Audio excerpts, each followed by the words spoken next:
It began on a night that did not seem remarkable to anyone else, though to Rick it carried a strangeness that stayed with him long after. The air outside his window was heavy with silence, a kind of hush that pressed gently against the glass as though the world itself were leaning close to listen. He had lived long enough to know that silence could be both comfort and burden, but tonight it felt more like a blanket being laid across tired shoulders. The neighborhood was asleep, street lamps humming their low electric lullaby, and beyond them the stars scattered themselves like forgotten thoughts, too shy to speak aloud. Rick sat at his workbench, though for once his hands were still. A dozen half-finished machines surrounded him, all blinking faintly as if unsure whether to wake or to dream. He had always filled his nights with the clamor of invention, as though noise could drown out the echoes that haunted him. Yet tonight, he simply stared at the sky through the small window above his tools. It was not brilliance that pulled his mind outward, not invention or hunger for discovery, but something softer, almost tender, something he had not allowed himself to feel in years. A quiet wonder, the kind that children feel when they realize the stars have been watching them all along. Morty, only a few steps away in the house across the yard, stirred restlessly in his sleep. He often did. His dreams came cluttered and strange, filled with whispers of places he had never visited and faces he had never met. Sometimes he woke with the faintest trace of longing, as though part of him already knew he would not spend his whole life in this ordinary town. Though he could not name it yet, a piece of him belonged to the wide silence of other worlds. Rick had noticed this before. It was not spoken between them, but there was a bond, thin as smoke, steady as breath. Morty's restless wonder reflected Rick's own, though the boy carried it without bitterness, without the weight of regrets. That was why, on nights like this, Rick found himself watching the stars not for himself, but for Morty. Somewhere deep down, though he would never admit it, he wanted to keep the boy's curiosity safe, unbroken by the cold truths that time had taught him. The clock ticked softly, a sound that seemed out of place in Rick's cluttered space. He glanced at it, then at the silent machines. He could have finished any of them. The one that hummed faintly with the promise of distance, the one that could peel open reality like the cover of a worn-out book. But he didn't. Instead, he leaned back, his breath carrying a sigh that felt like it had been building for years. Outside, a soft wind passed through the trees, and in it, Rick heard something he could not explain. Not a voice, not a sound exactly, but a reminder that even geniuses, even wanderers, must sometimes listen instead of act. For a moment, he closed his eyes, letting the night breathe for him. When he opened them again, he thought of Morty. The boy was awkward, stumbling through life as though every step carried both fear and hope. Yet Rick saw in him something he no longer saw in himself, a tenderness that survived the rough edges of the world. It made Rick feel both protective and guilty, as if by bringing Morty close he risked unraveling that softness. And still he could not stop himself. The bond had already taken root. The stars outside flickered faintly, clouds drifting slowly across their faces. Rick reached for his flask, then stopped halfway. He didn't need it tonight. Tonight was not about drowning. Tonight was about remembering, and remembering for Rick was harder than forgetting. Far away, in the stillness of Morty's dream, the boy found himself walking a field of quiet grass. Each step he took stirred a glow, like the ground itself was softly alive. He didn't know what the place was or why it felt familiar, but he carried no fear here, only calm, only a sense of being watched over. He lifted his face, and above him the stars were brighter than any sky he had known, and though dreams have no certainty, he felt somehow that Rick was watching the same stars at that very moment. Rick shifted in his chair, as though something had brushed against him. He muttered under his breath, but the words had no shape, just fragments of thoughts slipping out before dissolving into the quiet. He wondered, not for the first time, if maybe there were worlds where he had made different choices. Worlds where he had been softer, gentler, kinder. Worlds where he had not carried so much loss. He did not dwell on it because dwelling was dangerous, but he allowed the thought to rest a moment like a fragile bird in his palm before letting it go. The night grew heavier, the silence deeper, and Rick felt the pull of sleep at the edges of his mind. He resisted, he always did. But there was something unusually peaceful about tonight. Maybe it was Morty's dreaming presence across the yard. Maybe it was the quiet acceptance that not every moment needed to be filled with invention or noise. Or maybe it was simply the stars, patient and endless, reminding him that even wanderers deserve rest. He closed his eyes again, and for an instant he was not the weary genius at his cluttered bench, not the man haunted by mistakes. He was simply a presence beneath the sky, breathing in time with the world. He let the rhythm carry him, let it soften his edges, let it whisper that everything for this brief moment was enough. In the other house, Morty stirred once more, his dream folding into another. He heard laughter, gentle, familiar, and though he could not place it, it filled him with warmth. He clutched at it the way one clutches at blankets when the night grows colder, and in that laughter he felt safe, and oddly ready for something he could not yet name. The wind quieted, the lamps hummed steadily, and the night stretched on, without demand. Neither Rick nor Morty spoke, neither needed to. The silence between them was enough. It was a beginning, though they would not recognize it as such for a long time. A night like countless others, yet one that carried a seed, small and unseen, that would grow into journeys neither could imagine. And so the story began not with a bang or a cry, but with a hush, a night of stillness, of unspoken bonds, of stars quietly waiting. It began in the quiet breath between one world and the next. The morning crept into the neighborhood slowly, not in a rush but in soft shades of pale gold. The sun was gentle at first, sliding across rooftops, laying its warmth on windows still damp with night.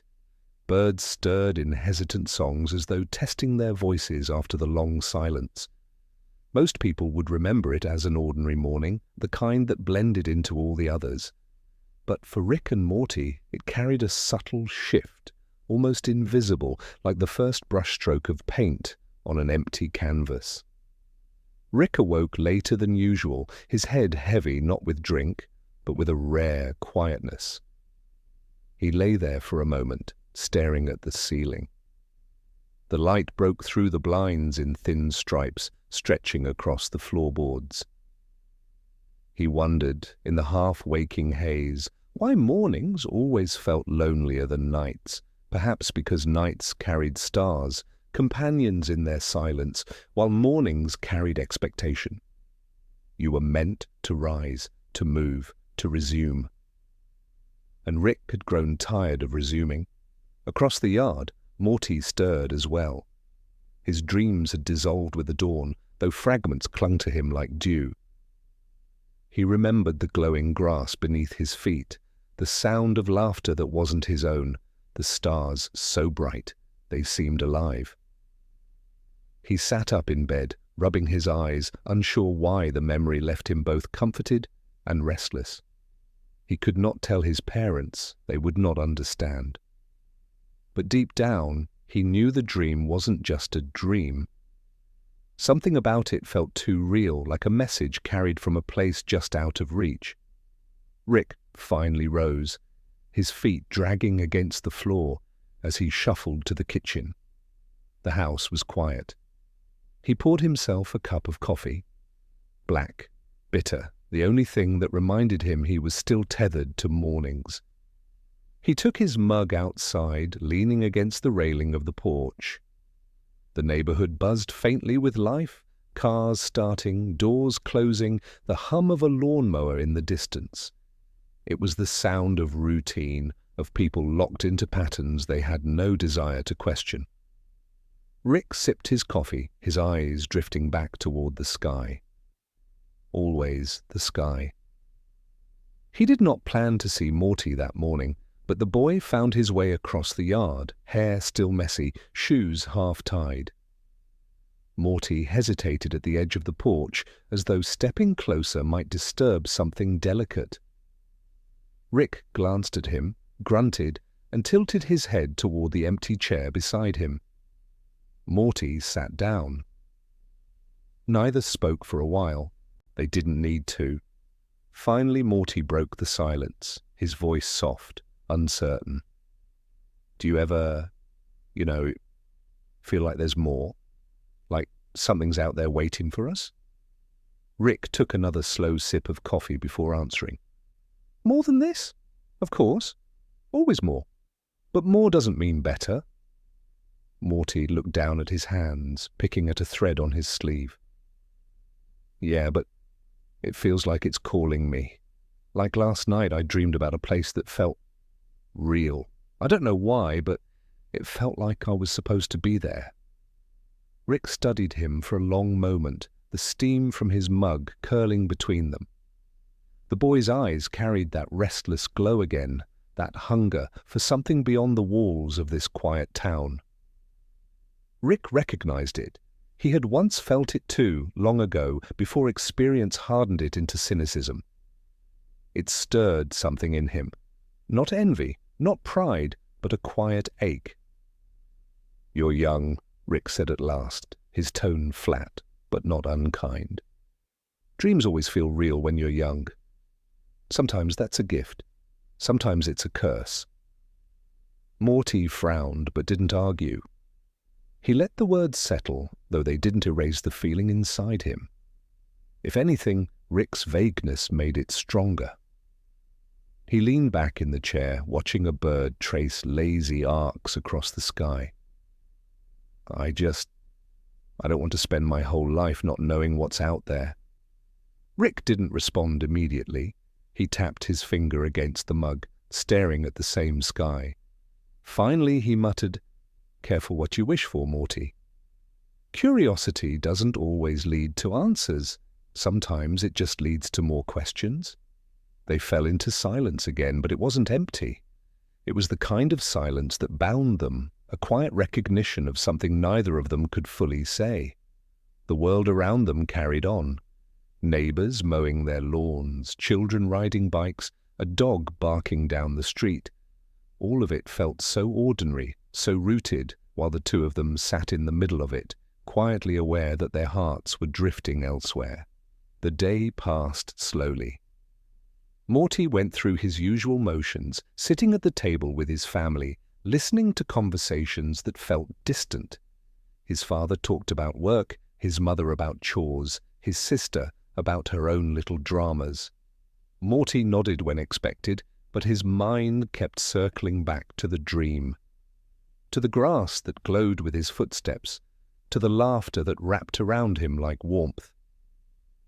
He wondered if he should tell Rick more, but something inside him said to wait. Rick spent the afternoon in his garage, not working, just sitting. Machines surrounded him, humming faintly, waiting to be finished. He had always been a man of action, but lately he found himself pausing more often. Morty's words lingered, that restless hunger, that quiet call. He thought of how fragile the boy still was, how easily the world could harden him. And yet Rick also knew he could not stop it. Curiosity was a tide. Once it pulled, there was no holding it back. As evening approached, Rick wandered outside again. The sky was dimming, painted in shades of lavender and rose. He leaned against the hood of his car, flask in hand this time, though he only swirled the liquid inside without drinking. Morty appeared again, as if drawn by some invisible thread. He didn't speak right away. He just stood beside Rick, both of them watching the sky deepen. Finally, Rick spoke, his voice quieter than usual. "If there's more out there, Morty, it's not all wonder. Some of it's heavy. Some of it'll change you in ways you can't undo." Morty looked up at him, eyes steady, almost braver than usual. "Maybe, but I'd rather change than stay the same forever." Rick's chest tightened at the words, though he didn't show it. He saw a glimpse of himself in Morty, but softer, less broken. He exhaled slowly, almost a sigh, almost a surrender. The stars began to appear one by one, timid at first, then bolder. Morty tilted his head back to watch them. Rick did the same. For a long while, neither spoke. The world around them blurred until it was just two figures beneath an endless sky, breathing in rhythm with the night. It was there, in that silence, that something shifted between them. Not a promise spoken, not an agreement signed, but a thread pulled tighter. A bond deepened. They would not remember this evening as the beginning, but it was. Quietly, without fanfare, their paths had begun to weave together. The wind carried a coolness through the yard, brushing against their faces. Morty closed his eyes, letting it pass through him. Rick did the same, though he would never admit it. And together, without words, they let the night settle over them, gentle and unbroken. The third night came with a heaviness that was not sadness, but a kind of quiet anticipation. The neighborhood rested under its blanket of lamps and crickets, the air cooler, tinged with the faint scent of cut grass. Rick lingered in his garage, though his tools remained untouched. His machines blinked and hummed around him like half-formed dreams waiting to be woken. He sat hunched at the edge of the workbench, a cigarette burning low between his fingers, though he barely noticed it. His eyes kept drifting to the shadows, as if something there was about to speak. Morty, in the house across the yard, lay awake in bed. He could hear the faint hum of Rick's garage, even with his windows closed, a sound he had grown used to, almost comforted by. But tonight, he could not sleep. He turned on his side, then onto his back, staring at the ceiling, waiting for dreams that would not come. The memory of the glowing grass from nights before clung to him still, but now it was fading. He felt a longing, like a child reaching for a balloon that had already slipped too high into the air. At last, he got up. He slipped his shoes on without tying them and crept out of the house. The night greeted him with a soft hush, as though the world had been waiting for him to step outside. The grass beneath his feet was cool and damp, and the sky above was scattered with stars, brighter than he remembered. He hesitated for a moment at the edge of the yard, then walked toward the glow of Rick's garage. Rick looked up when he saw the boy in the doorway, but said nothing. Morty shuffled inside, hands in his pockets, eyes scanning the clutter as though it were a forest of strange trees. Finally he spoke, his voice carrying the hesitance of someone interrupting a ritual. "Couldn't sleep." Rick stubbed out the cigarette, shrugged. "Join the club." Morty sat on a stool, kicking his legs lightly. The machines blinked around him, little lights flickering like distant fireflies. For a while, they stayed in silence, on the only sound the soft electric hum. Then Morty asked, "Do you think dreams mean anything?" Rick raised an eyebrow. "Dreams? Most of the time they're just static, noise your brain makes when it's bored. But sometimes they're memories you haven't lived yet." Morty's eyes widened at that. "Memories I haven't lived yet?" Rick smirked faintly, though it didn't reach his eyes. Yeah. Worlds you haven't walked, choices you haven't made. They bleed into your head when you're not looking. Morty thought about that, his fingers tapping against the stool. I keep dreaming about this place. The grass glows when I walk on it, and it feels like someone's there even when I can't see them, like they're waiting for me. Rick looked at him for a long moment, and for once, didn't dismiss it. He didn't tell him it was nonsense, or that he was just a kid with an overactive imagination. Instead, he nodded slightly, almost imperceptibly, as though Morty's words had confirmed something he already suspected. You'll see a lot of places like that, Rick said softly, almost to himself.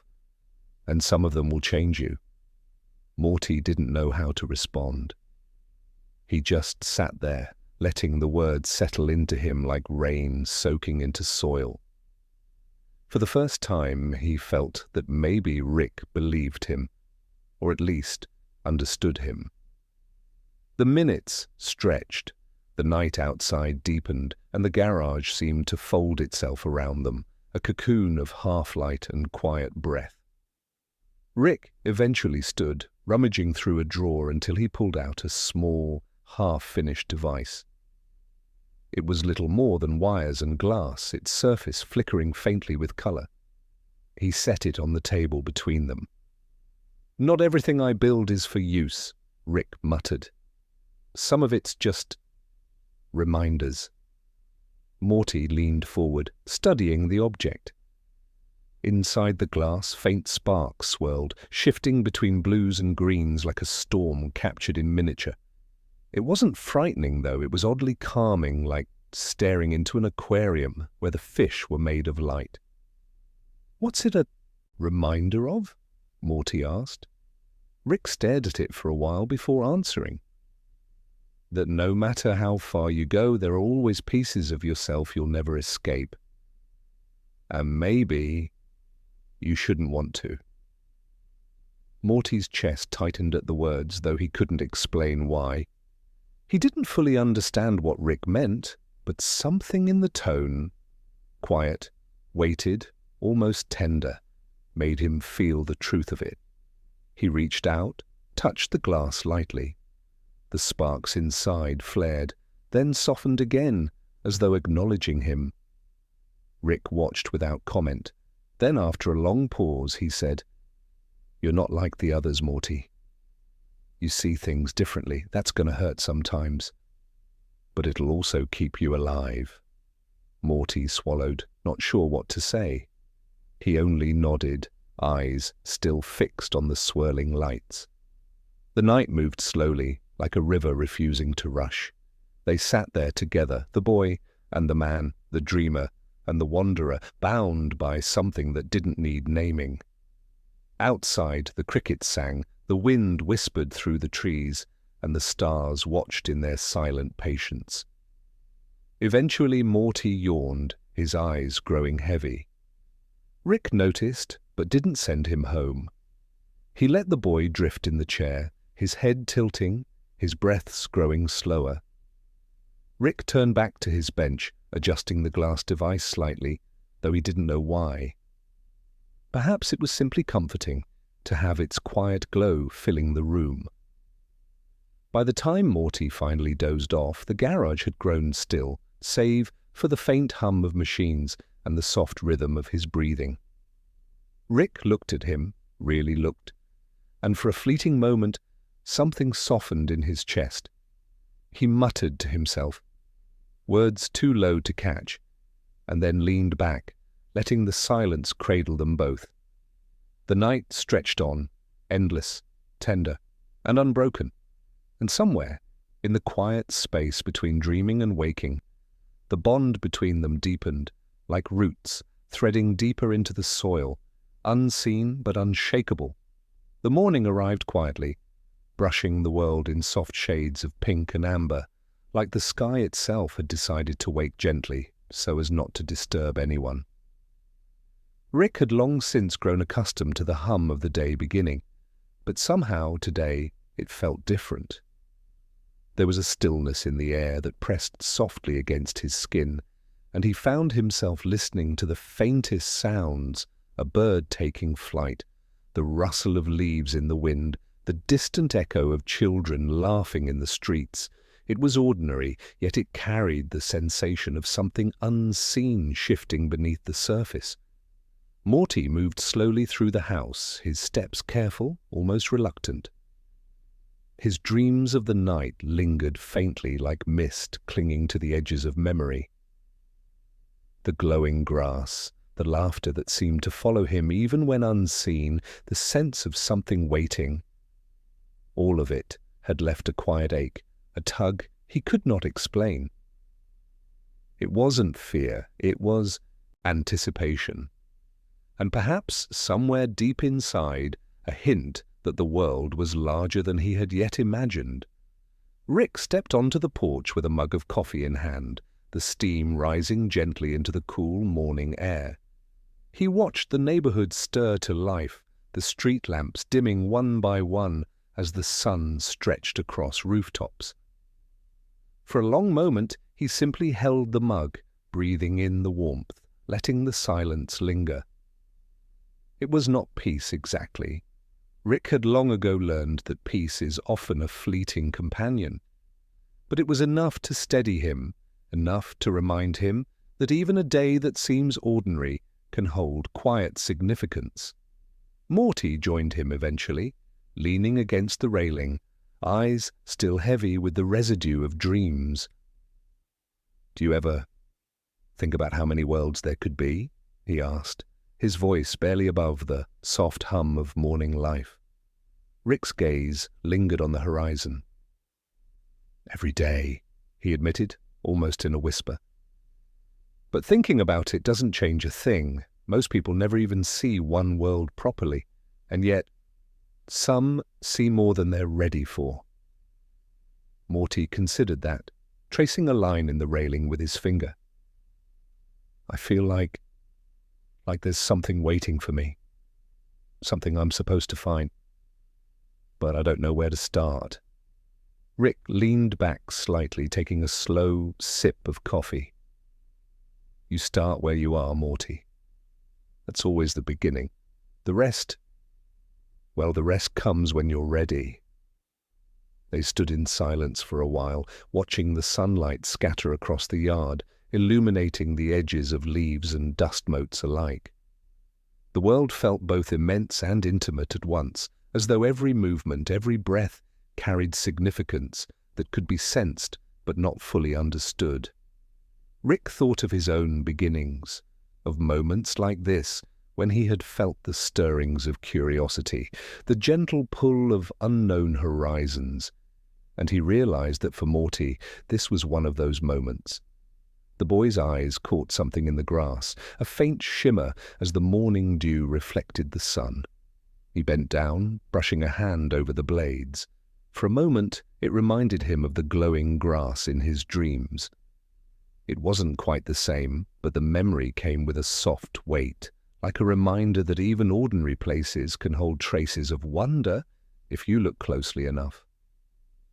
Rick observed him, a faint smile breaking through the usual line of weariness on his face. He remembered nights when he had wandered alone, when small sparks of curiosity had led him to improbable places. He understood now, in ways he hadn't before, how these quiet stirrings could shape a life, how even the smallest glimmer of wonder could lead to paths that nothing else could illuminate. Morty straightened, brushing the grass from his hands. "Do you think maybe we'll find one of those places someday, one of the real ones?" Rick considered the question.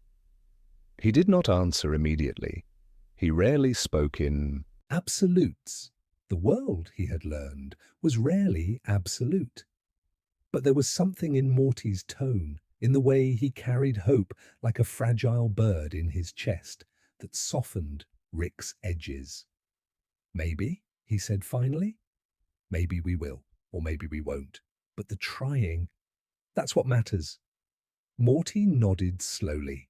absorbing the words, though he didn't yet fully understand. He simply let them sit inside him, like a seed waiting to grow.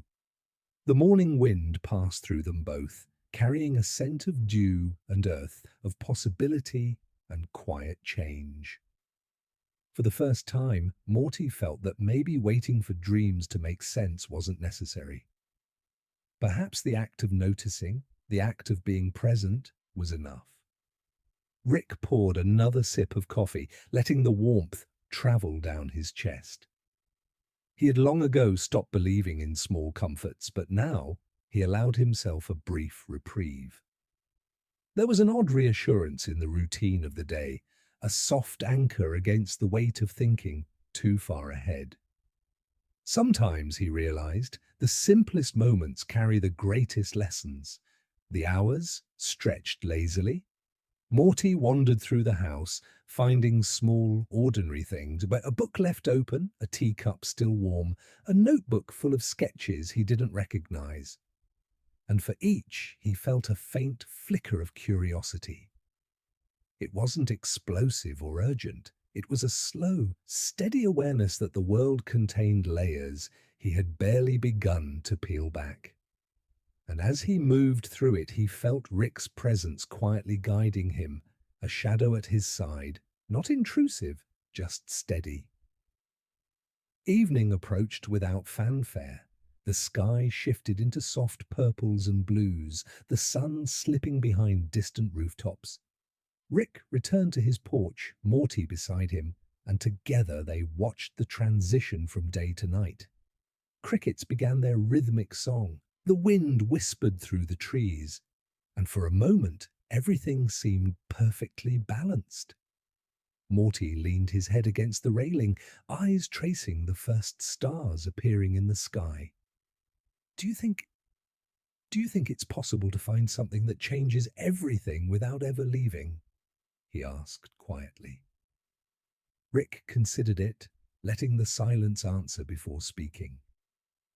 Sometimes the change doesn't come from leaving. Sometimes it comes from noticing, from paying attention to the world, even the small parts most people ignore. That's how everything starts. Morty nodded, his chest easing, as if a weight had been lifted by the simplicity of the truth. He let the sky fill his thoughts, the stars blinking faintly as though agreeing with Rick's words. And somewhere deep inside him, the memory of the glowing grass returned, mingling with the reality of the ordinary yard beneath his feet. Rick watched him for a long while, the faintest smile lingering at the corner of his mouth. He knew that these quiet mornings, these soft moments of awareness, were shaping Morty in ways neither of them could yet name. And in that realization, he felt a rare warmth, one that did not come from alcohol, from invention, or from brilliance, but from connection. The night deepened, folding around them like a soft blanket. They remained on the porch, two figures beneath a vast, quiet sky, breathing in unison with the world. The stars watched patiently, the wind whispered their approval, and somewhere the universe hummed with the soft promise of things yet to come. In that gentle pause, Rick allowed himself to feel it fully. The beginning of something delicate, unseen but undeniable. A thread had been woven between him and Morty, invisible to the world, yet strong enough to hold their quiet curiosity, their shared moments of wonder. And for now, that was enough. The next morning arrived in gentle waves of light, brushing softly across the rooftops and spilling into the streets with a muted warmth. Rick stood on his porch, coffee in hand, watching the neighborhood stir as though the world had awakened slowly on purpose, giving everyone time to catch their breath.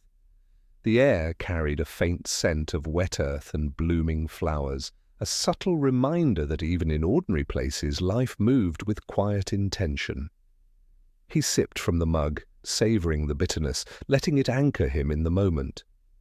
Morty joined him a few moments later, hair still tousled from sleep, eyes holding the soft glow of lingering dreams. He leaned against the railing, shoulders slightly hunched, as though the weight of the world pressed on him even in these calm mornings.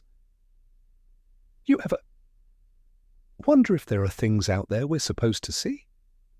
Things that would change how we understand everything?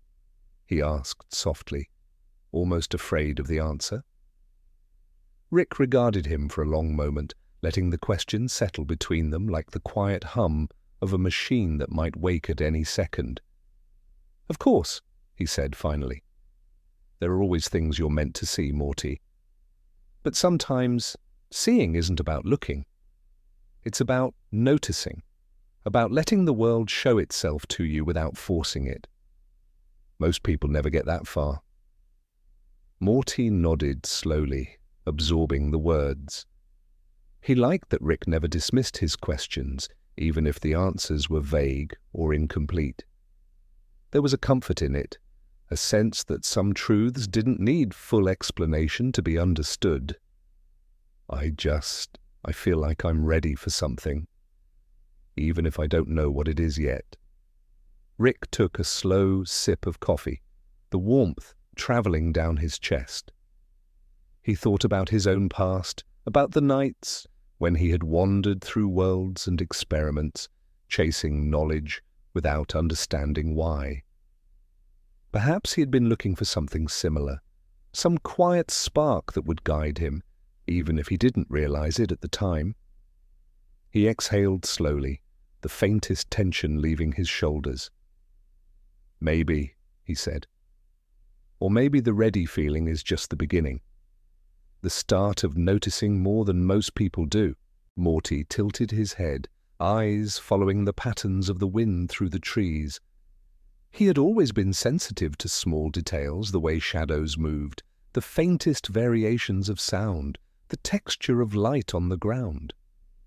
It was part of why his dreams felt so vivid, why the glowing grass lingered in his mind long after the sun rose. He realized now that those little observations were gifts, subtle invitations to see beyond the ordinary. They stayed on the porch for a while, neither speaking. The neighborhood carried on around them, the faint sounds of life weaving a backdrop to their quiet presence. It was peaceful, yet it held a gentle tension, the kind that hinted at growth waiting just beyond reach. Rick thought about Morty's dreams again, about the unformed promise in the boy's restless curiosity. And though he would never say it aloud, he felt protective, as if guarding the fragile flame of wonder against the weight of a world that often dulls it. By mid-morning, Morty wandered into the yard, picking up small stones and examining their textures. Rick followed him at a distance, content to watch. There was a ritual in these slow movements, a quiet bond forming in silence. Morty crouched beside a patch of grass, brushing his fingers over the dew, noting the way the sun caught each droplet. It reminded him of the glowing grass from his dream, though he didn't try to explain it. He simply let it exist, a thread connecting his waking world to the echoes of the night. Rick finally spoke, breaking the silence with a low, thoughtful tone. You notice things other people don't because you care enough to. That's rare, Morty. Most people just pass through life without really looking.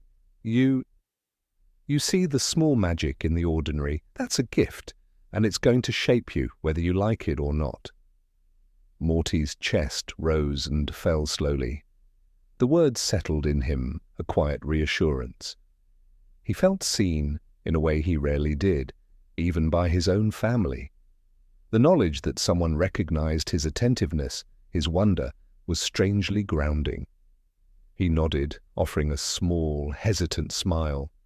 The afternoon stretched, bringing with it shadows that grew longer, softer. The wind shifted, carrying the scent of rain yet to fall. Morty ran his hands over the blades of grass again, marveling at their texture, at the subtle patterns that shifted in sunlight. He thought of the night sky, of stars he had glimpsed only in dreams, and felt a quiet longing for the worlds beyond his own. Yet, even here, he felt connected. Even here, he could notice the small miracles. Rick remained nearby, leaning against the fence, his eyes scanning the horizon, his mind drifting between thoughts of experiments and the faint memory of other nights like this. He thought about the boy's potential, the paths Morty might take, and for the first time in a long while, he allowed himself to hope. Not hope in a reckless sense, but the kind of steady hope that comes from knowing someone is capable of more than they believe. By evening, the first drops of rain began to fall, soft and sporadic. Morty danced through them lightly, feeling the coolness on his skin, the rhythm of the drops like a gentle song. Rick watched, letting the sight settle in his mind. The world didn't need fireworks or chaos to be beautiful. Sometimes a boy and a man standing together in the rain was enough. As night approached, the rain ceased, leaving a freshness in the air, a quiet clarity. Morty returned to the porch, sitting beside Rick, shoulders damp, hair sticking in soft clumps. They watched the sky deepen, the first stars blinking faintly through the clearing clouds. The moment was unremarkable in the eyes of the world, but in the quiet between them it carried weight, a subtle understanding, a shared patience, a recognition that the journey was not measured in speed or spectacle, but in noticing, in presence, in connection. Morty leaned back, eyes half closed, and let the night settle around him. Rick poured himself another sip of coffee, letting the warmth seep into him. Neither spoke, they did not need to. Outside, the world hummed quietly, the night folding them into its embrace. Somewhere, in that silence, a bond deepened further. Not dramatic, not explosive, but real, tangible in the simplest of ways. Two figures beneath the stars, breathing together, noticing the small wonders that most people overlooked. And in that gentle observation, both understood a truth neither could yet articulate, that the ordinary, when truly seen, carries its own kind of magic. Rick exhaled slowly, a faint smile lingering at the corners of his mouth. Morty leaned a little closer to the railing, content in the quiet rhythm of the night. The stars blinked above, the wind whispered softly, and the world, for all its immensity, felt intimate, tender, and full of possibility. The morning air was soft, almost fragile, carrying with it the faint scent of damp earth and lingering dew. Rick stepped onto the porch with his mug of coffee, letting the warmth seep through him as the world slowly awoke. The light was gentle, spilling in long, quiet rays that made the familiar neighborhood feel almost unfamiliar. Shadows moved lazily across the lawns, stretching and folding as if the world itself had decided to stretch before stepping into the day. Morty appeared a few moments later, still rubbing sleep from his eyes, hair messy and sticking up in every direction. He moved without urgency, letting the slow rhythm of the morning guide him. He paused at the edge of the porch, taking in the quiet scene. The house, the street, the faint hum of distant car, all felt different today.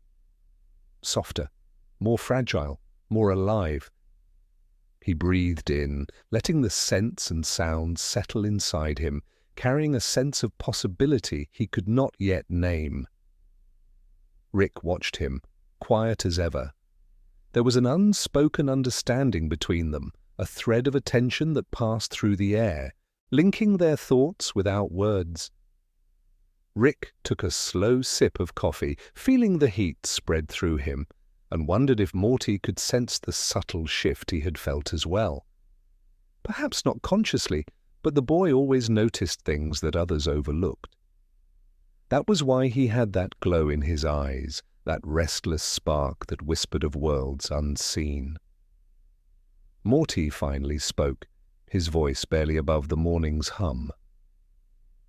"Do you think sometimes the world waits for people to notice it? Like it holds its breath, until someone finally sees? Rick considered the words. He didn't answer right away.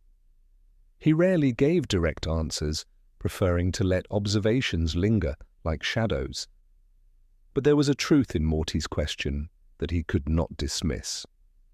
Maybe, he said at last, or maybe the world doesn't wait, maybe it just is. And noticing is what makes it matter. Morty tilted his head, thinking. He liked the way Rick never forced explanations, never simplified the beauty of small truths.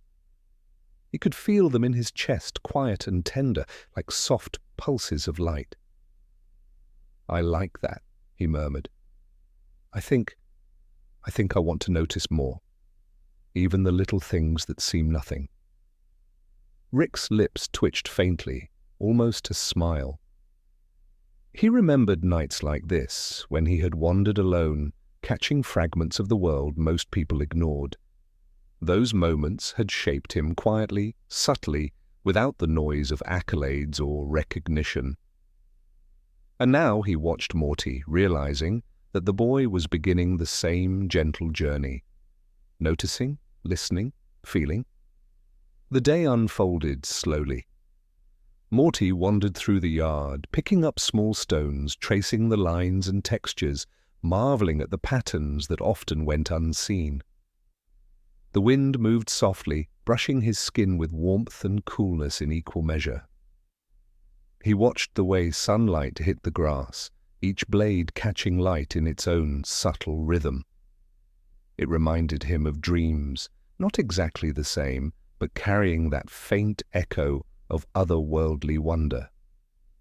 Rick followed at a distance, content to observe. There was something comforting in seeing Morty engage with the world this way, something that reassured him about the boy's restless curiosity.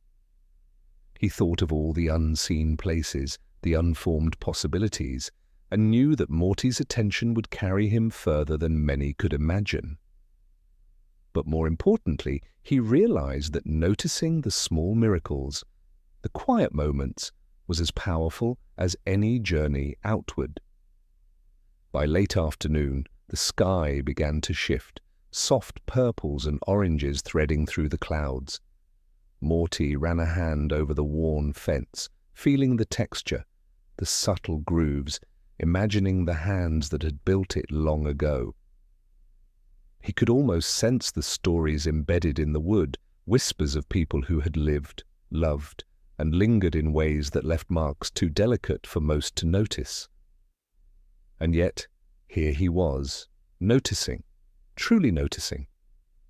Rick stood nearby, hands folded, eyes tracing the same sky. He didn't speak. He didn't need to. Morty's presence, his attentiveness, was enough. The boy carried a kind of quiet courage, the willingness to see what others overlooked, and Rick recognized that it was rare and beautiful. For the first time in a long while, he allowed himself to simply watch, to appreciate without commentary, without interference. The first stars began to appear as evening fell.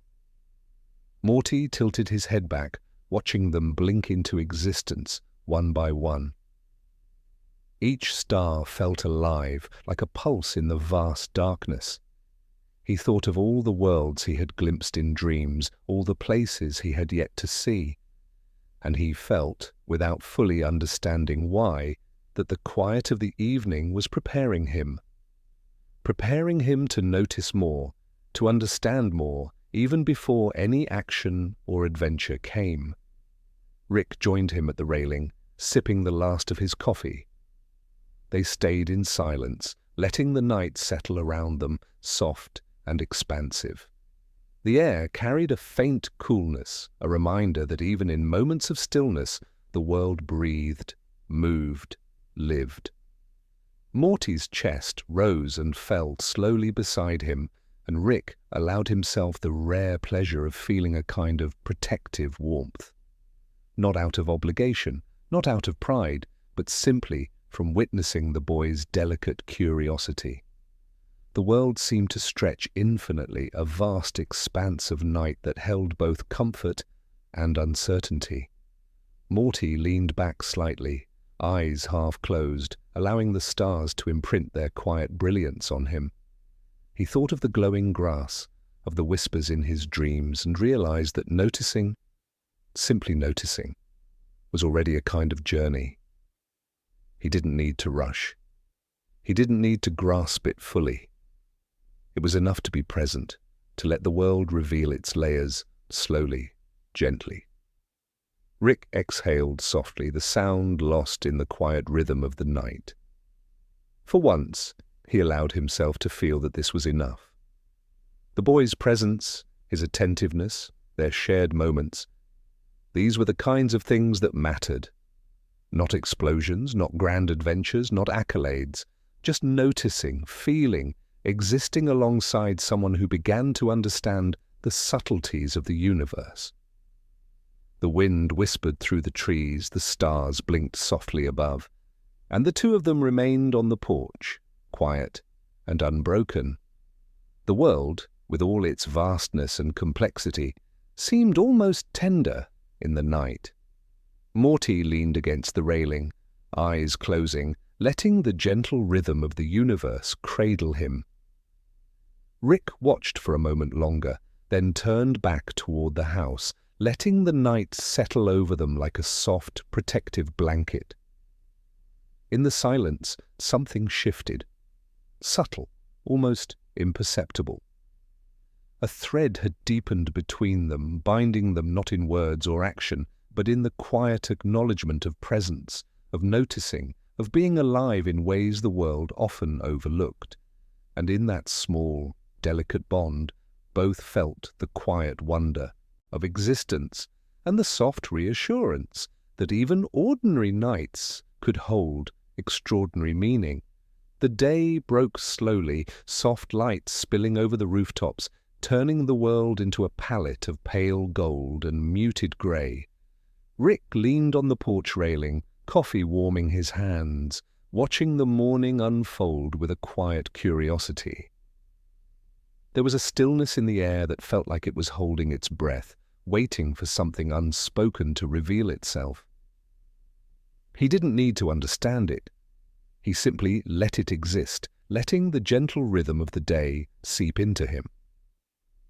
Morty stepped onto the porch moments later, hair messy and eyes still tinged with dreamlight. He carried the residue of last night's visions, the glowing grass, the whispers, the sense of waiting. He didn't speak immediately, just let his gaze drift over the yard, noticing the tiny details he often overlooked. The way a leaf trembled in the breeze, the soft pattern of sunlight across the pavement, the distant hum of a world waking. Each small observation filled him with a quiet wonder, a sense that even ordinary things might hold hidden magic. Rick took a slow sip of coffee, watching him. He often marveled at Morty's attention to the world, at the way he could see layers and nuances most people ignored. There was a patience in him, a gentle curiosity that reminded Rick of something long forgotten within himself. He wondered if the boy sensed it too, this invisible thread connecting them, a quiet acknowledgement of presence and understanding without words. Morty finally broke the silence.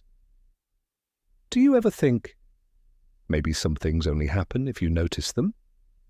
Like they exist, but only show themselves to people who care enough to pay attention?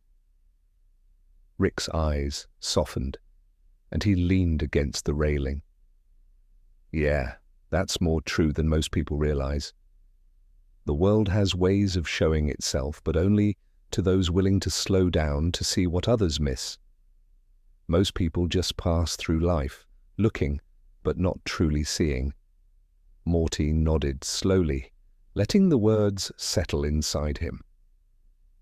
He felt a subtle warmth at the idea that his attentiveness mattered, that the way he lingered on small things could create a kind of connection to the world that others overlooked. He turned his gaze to the yard, where dew still clung to the grass, shimmering faintly in the morning light. It reminded him again of the glowing grass in his dreams, though he didn't try to reconcile the two. Instead, he simply let them coexist, the ordinary and the extraordinary brushing against each other quietly. They remained on the porch for a while, letting the sun rise higher, warming their shoulders. Rick sipped his coffee slowly, savoring the ritual of it, the way the liquid grounded him, a quiet anchor in the unfolding day.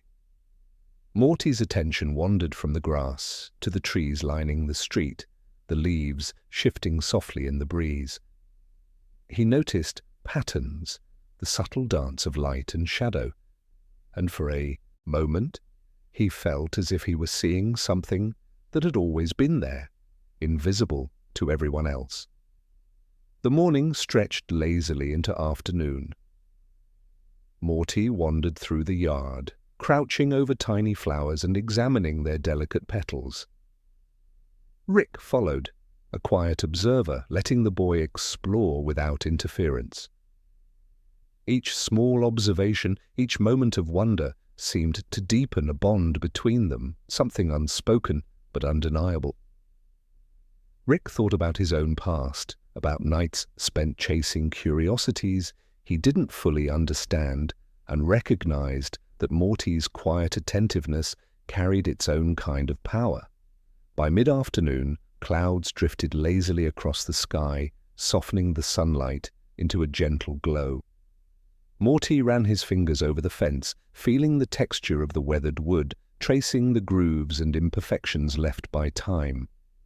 He imagined the hands that had built it, the stories they carried, the quiet lives lived within these ordinary walls. And though he didn't say it aloud, he felt a growing awareness that even small things, unnoticed and unremarkable to most, held history, meaning, and beauty. Rick watched him carefully, sensing that the boy was beginning to understand something subtle, something important. The world's magic, he realized, was not always in the grandiose or the spectacular. It was often in the quiet, the fleeting, the easily overlooked. Morty was learning this intuitively in his own gentle way. It was a kind of wisdom that could not be taught, only experienced, only noticed. As evening approached, the light softened further, stretching long shadows across the yard. Morty paused, looking up at the first stars that blinked faintly through the fading sky. He felt a connection to them, a quiet recognition that he was part of a larger rhythm, a universe that moved and breathed in ways he had only begun to sense. He leaned against the railing, eyes half closed, letting the night settle around him. Rick joined him, sipping his coffee, watching the stars blink into existence one by one. Neither spoke for a long while. The silence was comfortable, filled with a shared understanding that needed no words. The wind whispered softly through the trees, carrying faint hints of distant rain and unseen movement, and the world seemed suspended in a delicate balance. Morty broke the stillness at last, softly. "Do you think noticing things like this matters, even if nothing else changes?" Rick's gaze softened, and he tilted his head slightly. "It matters more than anything. Change isn't always loud. Sometimes it's quiet, invisible, subtle.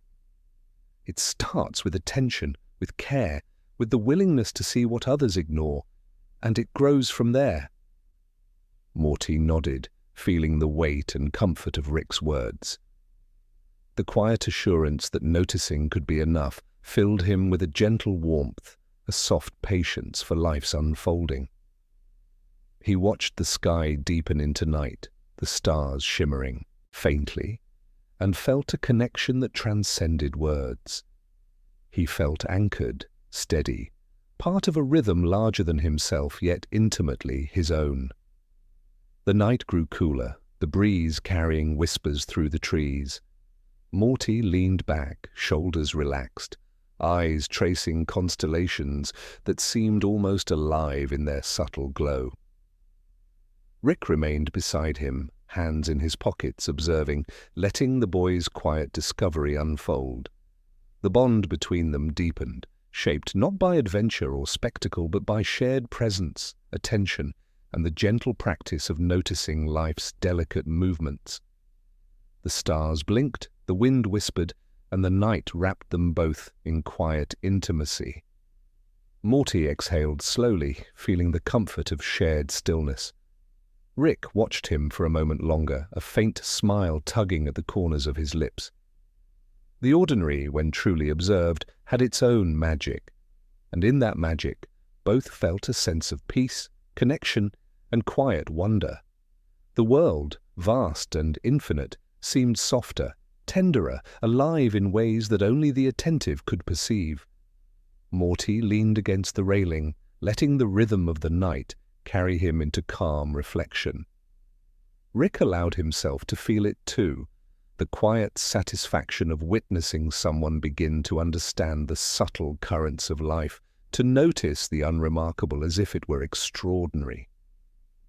And somewhere in that night, in the gentle folding of stars and wind, both felt the reassurance that the smallest attentions, the quietest observations, and the shared moments of presence could create threads of understanding that stretched far beyond words.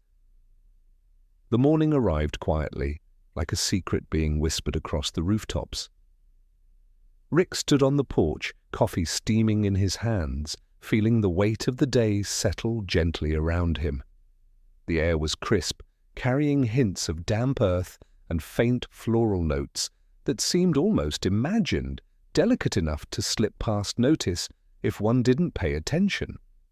He inhaled slowly, letting the softness of the morning anchor him, as if the world had pressed pause for a moment just for them. Morty joined him shortly after, hair tousled and eyes still catching the faint light of dreams that lingered at the edges of consciousness. He moved without urgency, almost floating, as though the pace of the morning dictated his steps rather than his own will. He stopped beside Rick, letting his gaze wander across the quiet neighborhood.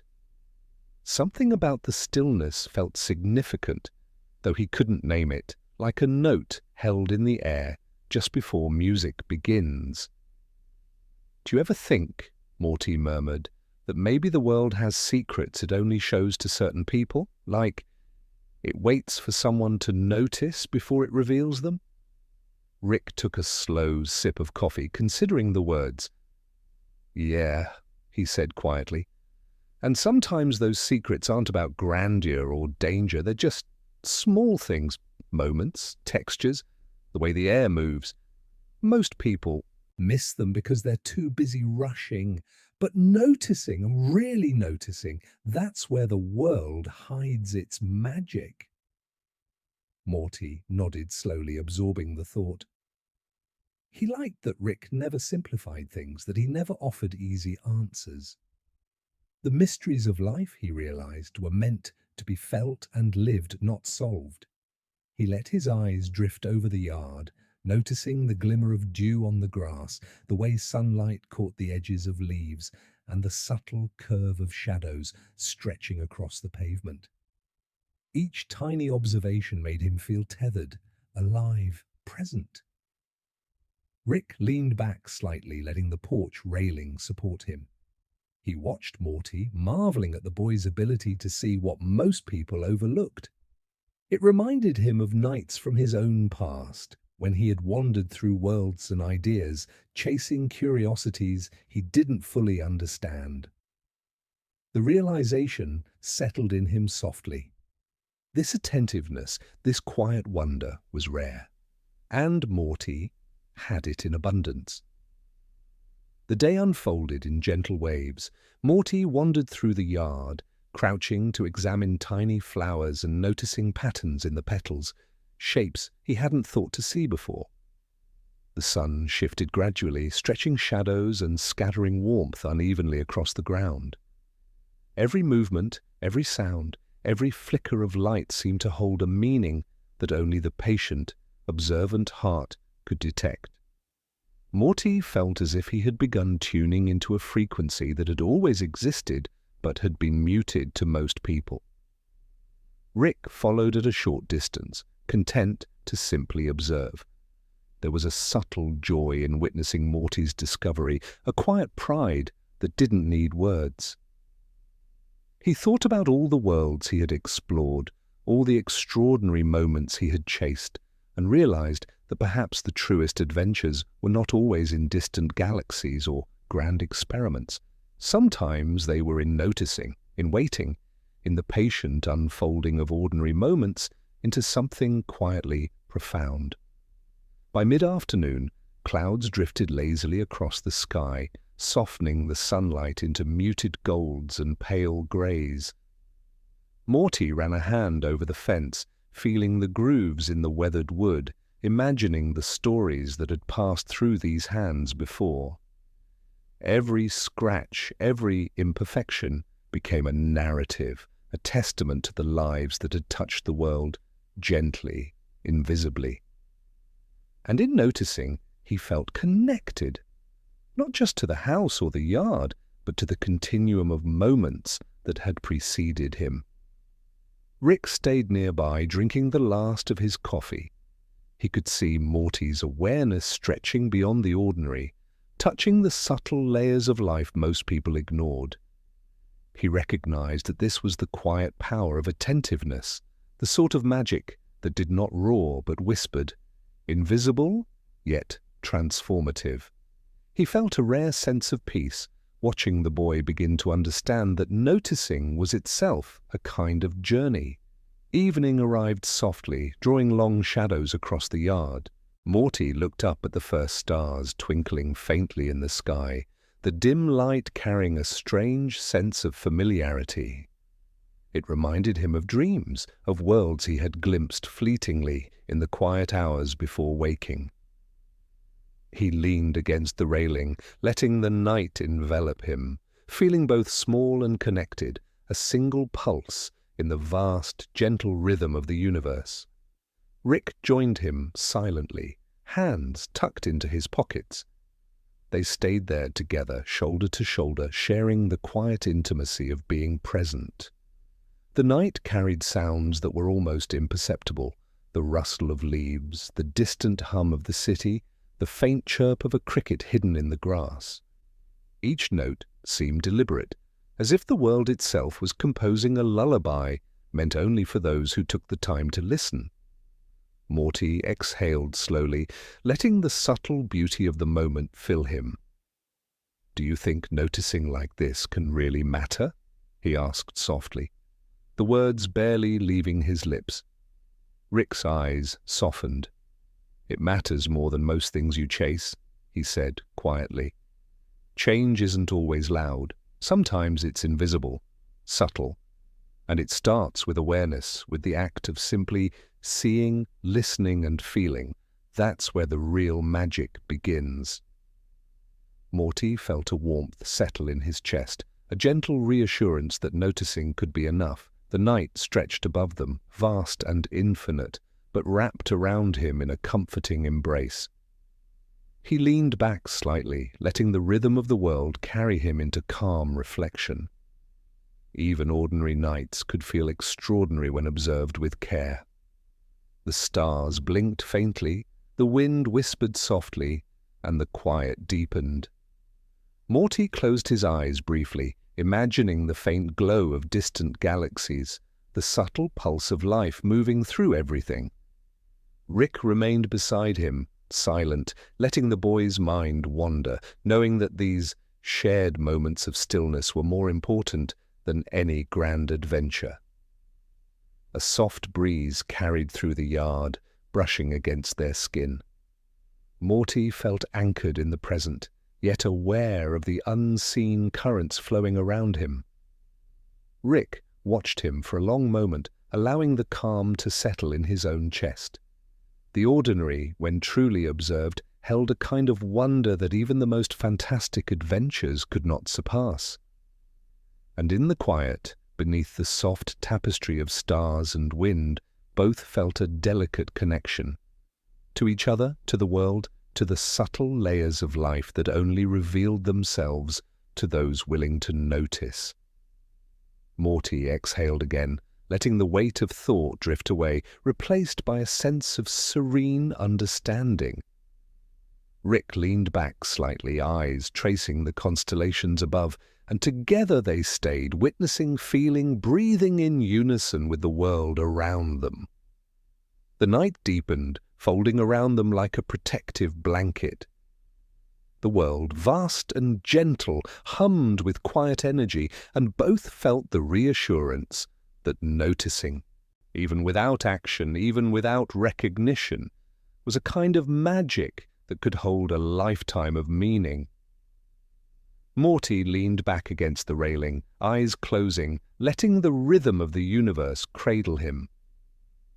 Rick allowed himself a faint smile, a soft exhale, and a rare peace in simply being present with someone who was learning to see the invisible threads that connected everything. The morning was a quiet, fragile thing, stretching across the rooftops in soft bands of gold and pale grey. Rick stepped onto the porch, coffee in hand, letting the warmth seep through him as he listened to the subtle symphony of the waking world. The wind stirred gently, carrying the scent of damp earth and faint blooms, a reminder that even the smallest details held life and motion if one paused long enough to notice.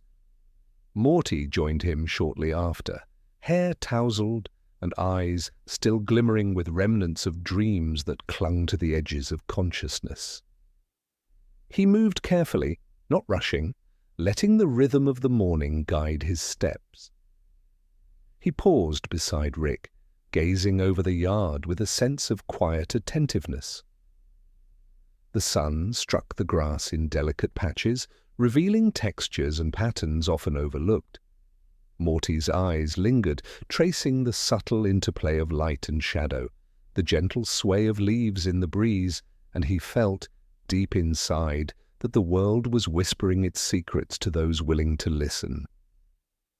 "You ever think," Morty asked softly, "that maybe some things only exist if someone notices them? Like they're waiting for eyes and hearts to see them?" Rick considered the question, taking a slow sip of his coffee. "Yeah," he said quietly, "and it's usually the small, quiet things that matter the most. A smile, a whisper, a shadow dancing on the pavement. Most people rush past life, blind to these little miracles. But noticing is what gives them weight." Morty nodded, letting the words settle in his chest. He had felt it before, a gentle pulse of awareness in the quiet moments. It was a reminder that paying attention could be a kind of magic. He let his eyes drift over the yard again, noticing a small stone, a curled leaf, the subtle glimmer of dew clinging to grass blades. Each tiny observation was a thread connecting him to the world in ways he couldn't yet fully name, yet instinctively understood. Rick leaned back, resting against the railing, watching the boy move with patient curiosity. He remembered nights from his own past, wandering through unseen worlds, noticing fragments of reality others dismissed. The thought that Morty was beginning this journey, seeing the invisible currents, feeling the quiet rhythm of life, filled him with a rare sense of calm. There was a subtle joy in witnessing it, a quiet pride that did not need to be spoken. The day moved slowly, as if it too were savouring the morning. Morty wandered through the yard, crouching over flowers and examining their delicate details. Sunlight shifted through the clouds, scattering warmth unevenly across the grass. Every flicker of light, every whisper of wind seemed meaningful, like secret notes written in the language of ordinary things. Morty felt a connection forming to the yard, the house, the air itself, that made each step and gesture resonate with gentle significance. Rick followed him at a short distance, content to observe. There was no rush, no urgency, only the shared presence and the quiet intimacy of noticing together. He thought about his own past adventures, the noise, chaos, and explosions, and realized that these quiet mornings with Morty held their own kind of wonder. The world, observed with care, unfolded layers of meaning that no grand experiment or daring escape could replicate. By mid-afternoon, clouds drifted lazily across the sky, softening the sunlight into a tender, diffuse glow. Morty ran his hand over the fence, tracing the weathered grooves, imagining the hands that had built it long ago, the lives that had touched it gently, invisibly. Each imperfection became a story, a subtle testament to the quiet lives that had passed before him. And in noticing, he felt part of that continuum, a link in the delicate chain of presence that connected the past to now. Rick remained nearby, sipping his coffee slowly. Morty's attentiveness, his subtle sensitivity to the world, reminded Rick of a truth he rarely allowed himself to dwell on. That magic, real magic, often hid in the unnoticed. It didn't roar, it whispered. It was fragile, quiet, waiting for someone patient enough to recognize it. And Morty's awareness, gentle, deliberate, heartfelt, was the rarest kind of discovery. Evening approached gradually, the sky deepening into muted purples and soft blues. Morty tilted his head to watch the first stars blink faintly into existence. Each tiny light seemed deliberate, a faint heartbeat in the vastness above. He thought of dreams, of the glowing grass and whispered echoes, and felt the comforting sense that noticing, truly noticing, was already a kind of journey, one that didn't need urgency or spectacle. Rick joined him silently, standing beside the railing. They shared the stillness of the evening without speaking. The world seemed to hold its breath around them. The whisper of wind through trees, the distant hum of life, the faint rustle of insects hidden in the grass. Morty exhaled slowly, letting the subtle beauty settle inside him, filling him with a calm that he had not known he needed. "Do you think," Morty asked finally, his voice barely above the night's hum, "that noticing really matters even if nothing else changes?" Rick's gaze softened, fixed on the horizon. "It matters more than most things you chase," he said. "The world changes in small ways, subtle ways, and it starts with someone seeing, listening, feeling. That's where the real magic begins." Morty felt a warm pulse in his chest, a gentle reassurance that paying attention could be enough. He closed his eyes briefly, letting the rhythm of life around him seep into every corner of his mind. The night, vast and infinite, felt intimate, protective, alive. He leaned back slightly, shoulders relaxing against the railing, absorbing the soft cadence of the universe. Rick exhaled softly, eyes tracing constellations above. The ordinary, when truly observed, carried a kind of wonder that even extraordinary adventures could not surpass. In noticing, in simply being present, both felt a deep connection, to each other, to the world, to the quiet currents that shaped life itself. The wind whispered through the trees, carrying faint scents of distant rain and unseen blooms. Morty leaned back, letting the subtle rhythm cradle him. Rick remained beside him, silent, savoring the rare peace of witnessing someone begin to understand the beauty in small things. The bond between them deepened, not with words or actions, but through shared presence, patience, and the quiet observation of life's delicate patterns. As the night fully embraced the world, the stars shimmered faintly, a gentle lullaby for those willing to listen. Morty exhaled, letting go of thought, letting the night cradle him. Rick tilted his head, watching, feeling the calm settle in his chest. In the quiet, ordinary moments, they discovered the extraordinary, noticing, feeling, and simply being together. And so beneath the vast, gentle expanse of sky, both understood that the smallest attentions, the quietest observations, could carry more meaning than any grand adventure. Morty leaned against the railing, eyes closing, surrendering to the rhythm of the night. Rick allowed himself a faint smile, a slow exhale, and a rare serenity in witnessing someone begin to see the invisible threads that connected everything. The morning unfolded like a soft sigh, stretching slowly across the rooftops and lawns. Rick stood on the porch, coffee in hand, feeling the warmth seep into his fingers and chest, anchoring him to the gentle rhythm of the day. The world seemed unusually still, the kind of stillness that held promise without urgency. A breeze drifted through the yard, carrying the faint scent of earth and wildflowers, brushing against his skin like a whispered memory. Morty appeared moments later, hair tousled and eyes still shimmering with remnants of dreams. He moved carefully, almost floating, as if the world itself dictated the tempo of his steps. He stopped beside Rick, looking out over the yard with quiet attentiveness. The sunlight caught the edges of leaves and blades of grass, forming delicate patterns that would have gone unnoticed by anyone not paying attention. Morty felt a subtle joy in noticing, a sense that the world was alive and speaking to those willing to listen. "You ever think," Morty asked softly, "that maybe things only exist if someone really sees them?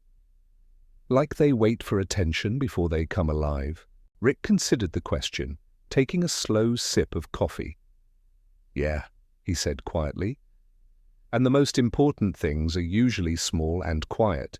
A shadow, a whispered word, the curve of a leaf in sunlight. Most people rush past life without seeing it.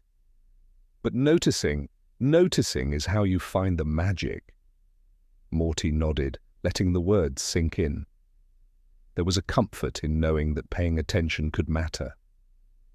He let his gaze wander over the yard again, noticing a small stone, the curl of a leaf, the shimmer of dew clinging to blades of grass. Each small observation felt like a thread connecting him to the world in subtle, unseen ways, weaving a tapestry that was invisible to most. Rick watched him, leaning back against the railing, appreciating the boy's careful attention. It reminded him of nights in his own past when he had wandered through unseen worlds, noticing things others ignored. Morty's quiet awareness, deliberate and sensitive, felt like a rare gift. Rick allowed himself to feel the gentle pride that came from witnessing it without needing to voice it. The day moved forward slowly, as if savoring each passing moment. Morty wandered through the yard, crouching over flowers, tracing their delicate petals, noticing patterns that had always existed but had gone unseen. The sunlight shifted, scattering warmth unevenly across the grass, highlighting textures and shapes that became more vivid with attention.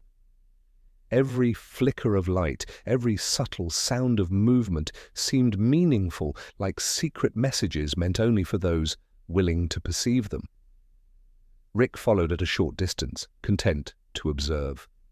There was no urgency, no need for action, only the intimacy of shared stillness. He thought about his past adventures, the chaos, the noise, the distant galaxies he had explored, and realized that these quiet mornings with Morty held a different kind of wonder. The world, when observed with care, revealed layers of meaning that no spectacle could replicate. By afternoon, clouds drifted lazily across the sky, softening the sunlight into muted golds and gentle blues.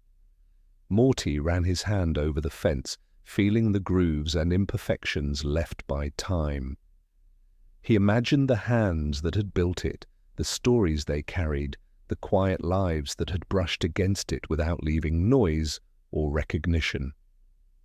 And in noticing, he felt connected, not just to the fence or the yard, but to the continuum of moments that had shaped this world before he existed. Rick remained nearby, coffee nearly finished.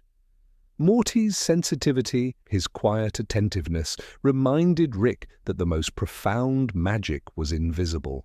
It did not shout or blaze, it whispered. It existed in pauses, in soft textures, in fleeting glimpses. And Morty's awareness, gentle, deliberate, sincere, was the rarest kind of magic. Evening descended slowly, stretching long shadows across the yard. Morty tilted his head back to watch the first stars appear, each faint point of light seeming deliberate, like a heartbeat in the darkness. It reminded him of dreams, of whispered echoes of other worlds, though he did not try to name them. He simply allowed the quiet wonder to settle in his chest, letting the night fold around him gently. Rick joined him silently, standing beside the railing. They shared the stillness of the evening without words. The night carried soft sounds, the rustle of leaves, a distant car passing slowly, the faint hum of crickets hidden in the grass. Each note felt intentional, like the world composing a lullaby for those patient enough to listen. Morty exhaled slowly, letting the beauty of the moment fill him. "Do you think noticing really matters, even if nothing else changes?" Rick's gaze softened, resting on the horizon. "It matters more than most things you chase," he said quietly. "Change doesn't always come loud or obvious. It often starts small, subtle, invisible. Seeing, feeling, being aware, that's where the real magic lives." Morty felt warmth settle in his chest, a gentle reassurance that noticing could be enough. He closed his eyes briefly, letting the rhythm of life seep into him. The night, vast and infinite, felt intimate, protective, alive. He leaned back slightly, letting the subtle cadence of the universe cradle him. Rick exhaled, eyes tracing the constellations above. The ordinary, when observed deeply, held a wonder that even the most dramatic adventures could not match. Through shared stillness and attentiveness, both felt a quiet connection. To each other, to the world, to the invisible threads that wove life together. The wind whispered through the trees, brushing against their faces softly. Morty leaned back, letting the rhythm of the night carry him. Rick remained close, allowing the boy's mind to wander, knowing these shared moments were more significant than any grand journey. The bond between them deepened, unspoken yet undeniable, carried in quiet observation and gentle presence. As night fully embraced the world, the stars shimmered softly, a faint lullaby for those who paused to listen. Morty exhaled, letting go of thought, letting the night cradle him. Rick allowed himself a faint smile and a soft exhale, feeling serenity in witnessing Morty begin to see the subtle currents that connected everything. And beneath the vast, tender expanse of sky, both understood that the smallest attentions, the quietest observations, could hold more significance than any grand adventure. Morty leaned against the railing, eyes closing, surrendering to the rhythm of the universe. Rick exhaled again, the quiet night wrapping around them, and together they rested in the magic of noticing. The morning arrived with a quiet sigh, soft light spilling over rooftops and lawns, painting the world in delicate shades of gold and grey. Rick stepped onto the porch, coffee in hand, feeling the warmth seep into him as he inhaled the scent of dew and earth. There was a gentle stillness in the air, one of those rare mornings that seemed suspended, holding its breath, inviting reflection rather than action. Morty appeared moments later, hair tousled and eyes still catching fragments of dreams that lingered at the edges of waking. He moved with the careful slowness of someone learning to feel the rhythm of the world, letting his gaze drift over familiar sights, as if seeing them for the first time. The sunlight caught the tips of leaves, making them glimmer faintly, and he noticed the small patches of dew clinging to the grass. Each tiny detail seemed to hum with a quiet life, one that existed whether or not anyone observed it. "You ever wonder," Morty murmured, "if the world only shows its secrets to people who notice? Like it waits for attention before it unfolds?" Rick sipped his coffee, letting the words settle in the soft warmth of morning. "Yeah," he said slowly, "and the secrets that matter most are often the quietest. A shadow moving across the pavement, a whispered note of wind, the curve of a leaf in sunlight. Most people rush past life without noticing these things. But noticing, that's where the world hides its magic." Morty nodded, letting the thought linger inside him. There was a quiet comfort in knowing that seeing, paying attention, could itself be meaningful. He allowed his eyes to wander again, tracing the tiny contours of flowers, the irregularities in the grass, the gentle sway of branches. Each observation seemed to deepen his connection to the world, a tether that held him steady, yet left room for wonder. Rick leaned back against the porch railing, watching him. He remembered nights long ago when he had wandered through strange worlds, chasing fragments of experience that few would ever recognize. And he saw now that Morty's quiet attentiveness was a kind of discovery, rare and precious, the sort of magic that didn't roar but whispered, persistent and subtle. Rick felt a gentle pride in witnessing it, a soft warmth that required no words. The day unfolded slowly, intentionally. Morty moved through the yard, crouching to examine flowers, noticing patterns and textures that would escape anyone not paying attention. Sunlight shifted and stretched, scattering warmth unevenly across the lawn, creating shapes that seemed almost deliberate in their subtlety. Each flicker of light, each small movement of air, seemed to tell a story if one knew how to listen. Morty felt that he was learning the language of unnoticed moments, and it brought a calm, gentle thrill to his chest. Rick followed at a short distance, content to remain an observer. There was no urgency, no need for words or actions. The quiet presence they shared held its own significance. Rick thought of all the loud, chaotic adventures of his past, the universes he had traversed, the extraordinary moments he had pursued, and he realized with a rare serenity that these slow, attentive mornings carried their own kind of wonder, a magic that no spectacle could replicate.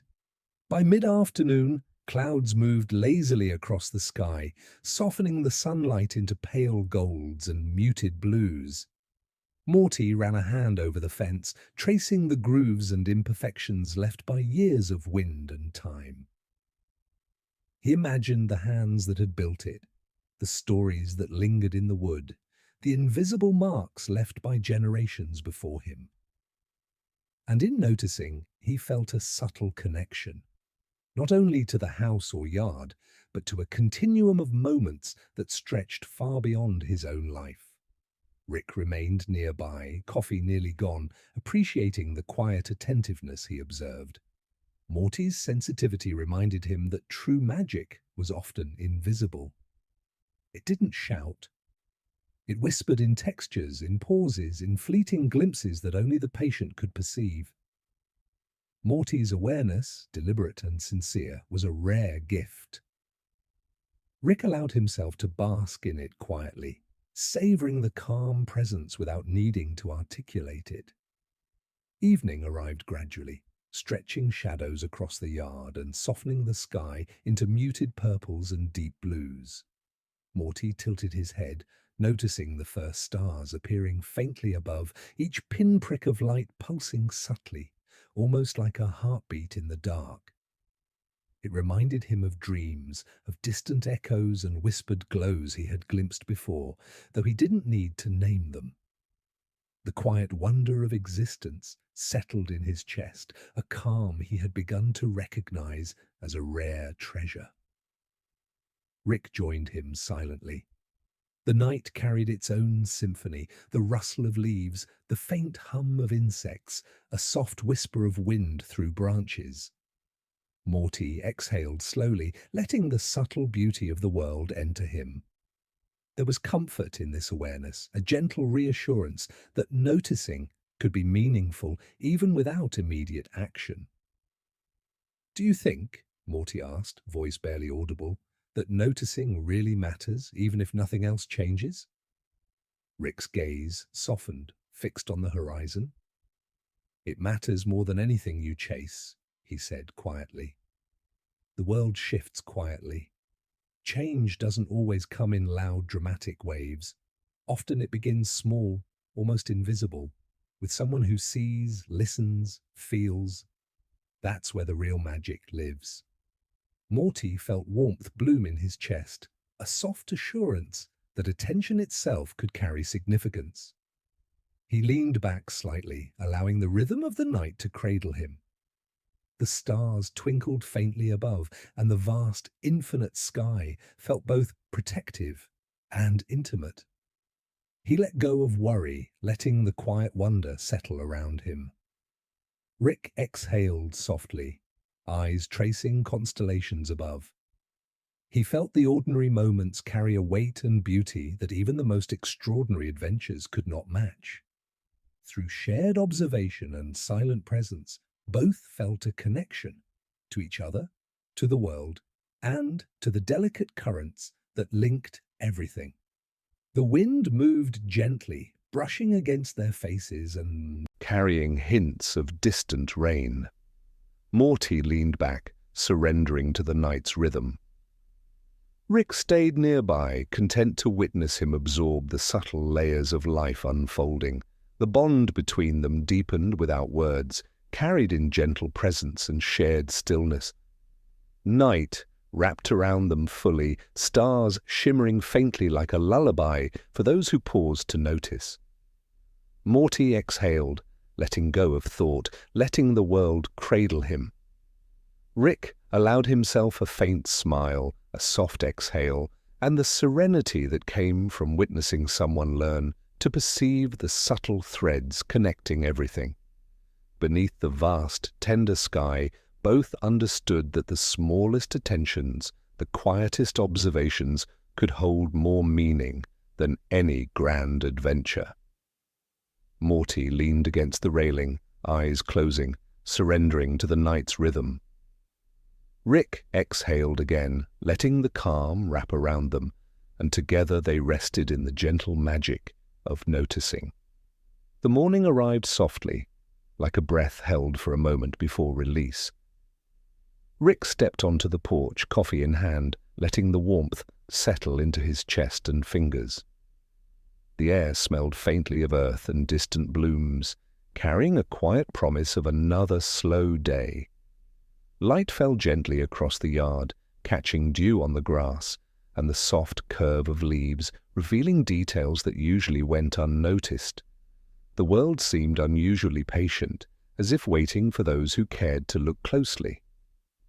Morty came up shortly after, hair tousled and eyes still reflecting fragments of dreams. He moved with deliberate slowness, almost as though the morning itself dictated his steps. Stopping beside Rick, he took in the yard, letting the sunlight illuminate the textures, shadows, and subtle movements of the air. Each small observation carried weight, a quiet reassurance that the world was alive and holding moments meant to be seen. "You think," Morty asked, voice soft, "that maybe some things only exist when someone notices them? Like they wait for attention to show themselves?" Rick took a slow sip of coffee, feeling the warmth spread. "Yeah," he said quietly. "And it's usually the small things that matter most. The subtle shift of light, a faint sound, a shadow, moving just so. Most people rush past life without noticing, but noticing, really noticing, is where the magic hides." Morty nodded, letting the words sink in, feeling the comfort in knowing that awareness itself had value. He scanned the yard again, noticing tiny irregularities in the grass, the gentle sway of a branch, the shimmer of dew. Each detail seemed to anchor him, connecting him to the rhythm of the world, a thread pulling him into quiet awareness. Rick leaned back against the railing, observing Morty's attentiveness. It reminded him of nights long ago when he had wandered through unseen worlds, chasing fragments of experience that few would recognize. Now, seeing Morty's quiet sensitivity, Rick felt a gentle pride. There was magic in such attentiveness, and it was rare. A soft, whispering sort of magic that required no words to acknowledge. The day unfolded slowly, each movement deliberate. Morty crouched to examine flowers, tracing delicate petals, noticing patterns invisible to anyone rushing past. Sunlight shifted across the yard, scattering warmth unevenly across the grass, highlighting subtle textures and shapes.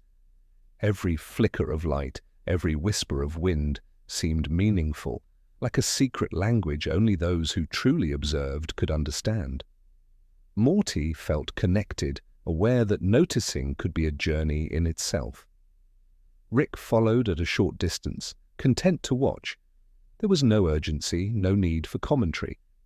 The quiet presence they shared held its own significance. Rick thought of all the loud, chaotic adventures of his past, the universes traversed, the extraordinary things chased, and he realized with rare serenity that these slow, attentive mornings carried their own wonder, a quiet beauty no spectacle could surpass. By afternoon, clouds drifted lazily across the sky, softening the sunlight into muted golds and gentle blues. Morty ran a hand over the fence, feeling the grooves and imperfections left by time. He imagined the hands that had built it, the subtle histories pressed into the wood, the quiet lives that had passed before him. In noticing, he felt a connection, not only to the yard, but to a long chain of moments stretching beyond himself. Rick lingered nearby, coffee nearly finished. Morty's sensitivity, his careful attentiveness, reminded him that real magic was subtle, invisible to most. It did not shout or blaze, it whispered in textures, pauses, fleeting glimpses. Morty's awareness, deliberate and genuine, was rare, and Rick allowed himself to savor it quietly, feeling the calm presence wrap around them. Evening crept in, stretching shadows across the yard. Morty lifted his head, watching the first stars blink into existence, faint points of light pulsing softly, like a heartbeat in the sky.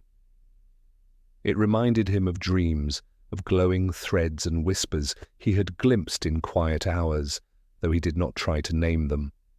A sense of calm settled into his chest, a rare gift in itself. Rick joined him without speaking. The night carried its own symphony, leaves rustling, a faint hum of distant life, the subtle movement of insects in the grass. Morty exhaled slowly, letting the quiet fill him. There was comfort in knowing that noticing could matter, even without immediate change or recognition. "Do you think," Morty murmured, "that noticing really matters, even if nothing else changes?" Rick's gaze softened. "It matters more than anything you chase," he said gently. "Life shifts quietly. Change isn't always loud or dramatic. Often it begins small, almost invisible, with someone who sees, listens, feels. That's where the real magic is." Morty felt warmth bloom in his chest, reassurance that attention itself carried significance. He leaned back slightly, letting the rhythm of night cradle him. Stars twinkled faintly above, and the vast sky felt protective, intimate. He let go of worry, letting the quiet wonder envelop him. Rick exhaled softly, eyes tracing constellations above.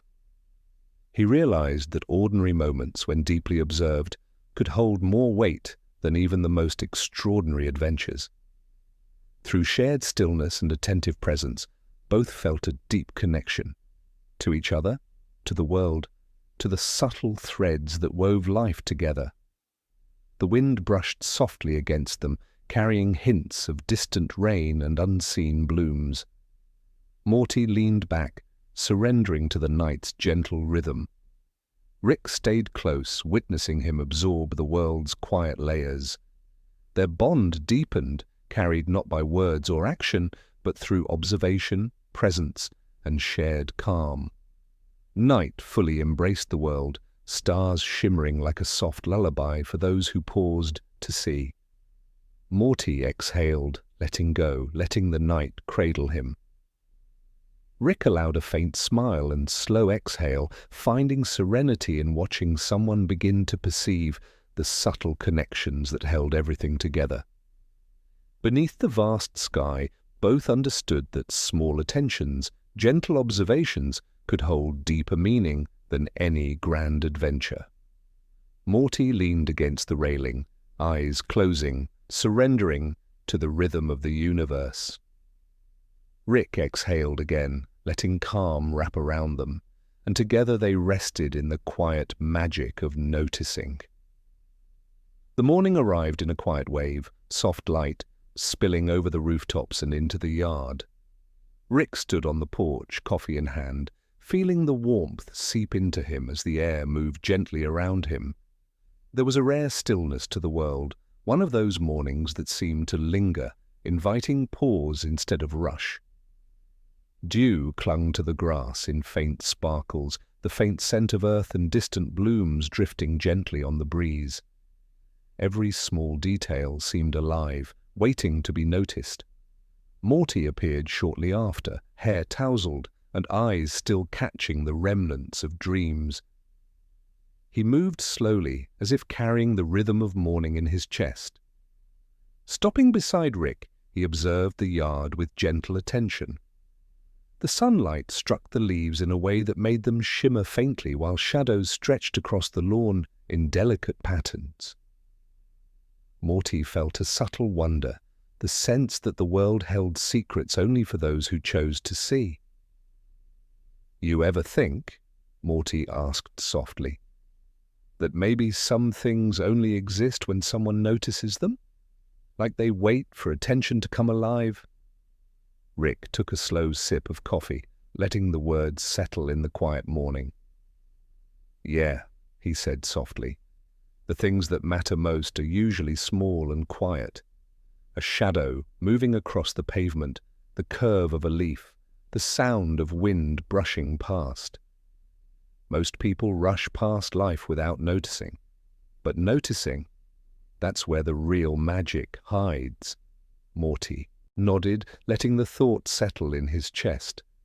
There was a quiet reassurance in knowing that seeing, truly seeing, could carry weight. He let his gaze wander across the yard, noticing the subtle texture of the grass, the gentle sway of the branches, the shimmer of dew on leaves. Each detail seemed to tether him to the world, weaving him into its quiet rhythm.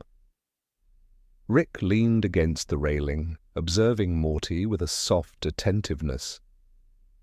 He remembered nights in his own past, wandering through unseen worlds, chasing fragments that few others noticed. Watching Morty develop this quiet awareness filled him with a gentle pride. There was magic in such attentiveness, rare and subtle, a whispering kind of magic that needed no applause. The day progressed slowly, intentionally. Morty crouched near flowers, tracing their delicate petals and noticing patterns invisible to a hurried eye. The sunlight shifted across the yard, scattering warmth unevenly, highlighting subtle textures. Each flicker of light, every small movement of air, seemed to speak a language only those truly observing could understand. Morty felt deeply connected, as if noticing itself was a kind of journey. Rick followed at a short distance, content to simply watch. There was no urgency, no need for commentary. The quiet presence between them carried its own weight. Rick thought of the chaos and noise of past adventures, of universes traversed, and extraordinary events chased, and he realized with rare serenity that these slow, observant mornings held their own profound wonder. Quiet, delicate, yet immensely significant. By mid-afternoon, clouds moved lazily across the sky, softening sunlight into muted golds and gentle blues. Morty ran a hand over the fence, feeling its grooves and the subtle imperfections left by years of wind and rain. He imagined the hands that built it, the invisible marks of those who had touched it, the silent stories pressed into the wood. In noticing, he felt a quiet connection, not only to the yard, but to the continuum of time stretching back through the lives that had touched this place. Rick lingered nearby, coffee nearly gone, appreciating the boy's sensitivity. Morty's attentiveness reminded him that true magic often hid in the invisible. It did not shout.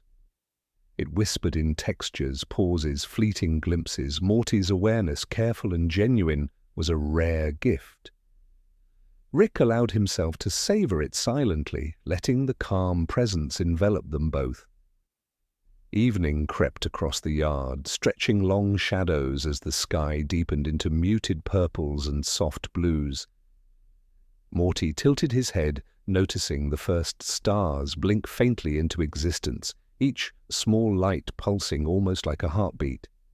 It reminded him of dreams, of distant glimmers and soft whispers he had glimpsed in quiet hours, though he did not need to name them. A gentle calm settled in his chest, the kind that could not be rushed or explained, only felt. Rick joined him without a word. The night carried its own quiet music. Leaves rustling, the faint hum of life in the distance, the subtle movement of insects hidden in the grass. Morty exhaled slowly, letting the softness fill him. There was reassurance in knowing that noticing could hold weight, even if nothing changed immediately. "Do you think," Morty murmured, voice barely audible, "that noticing really matters, even if nothing else changes?" Rick's gaze softened, fixed on the horizon. "It matters more than the things you chase," he said quietly. "Life changes slowly, gently. Most of the real shifts begin almost invisible with someone who sees, listens, and feels. That's where the magic starts." Morty felt warmth bloom in his chest, a quiet assurance that attention itself carried meaning. He leaned back, letting the night cradle him. Stars twinkled faintly above, the vast sky feeling intimate and protective. He let go of worry, surrendering to the rhythm of quiet wonder. Rick exhaled softly, eyes tracing constellations above.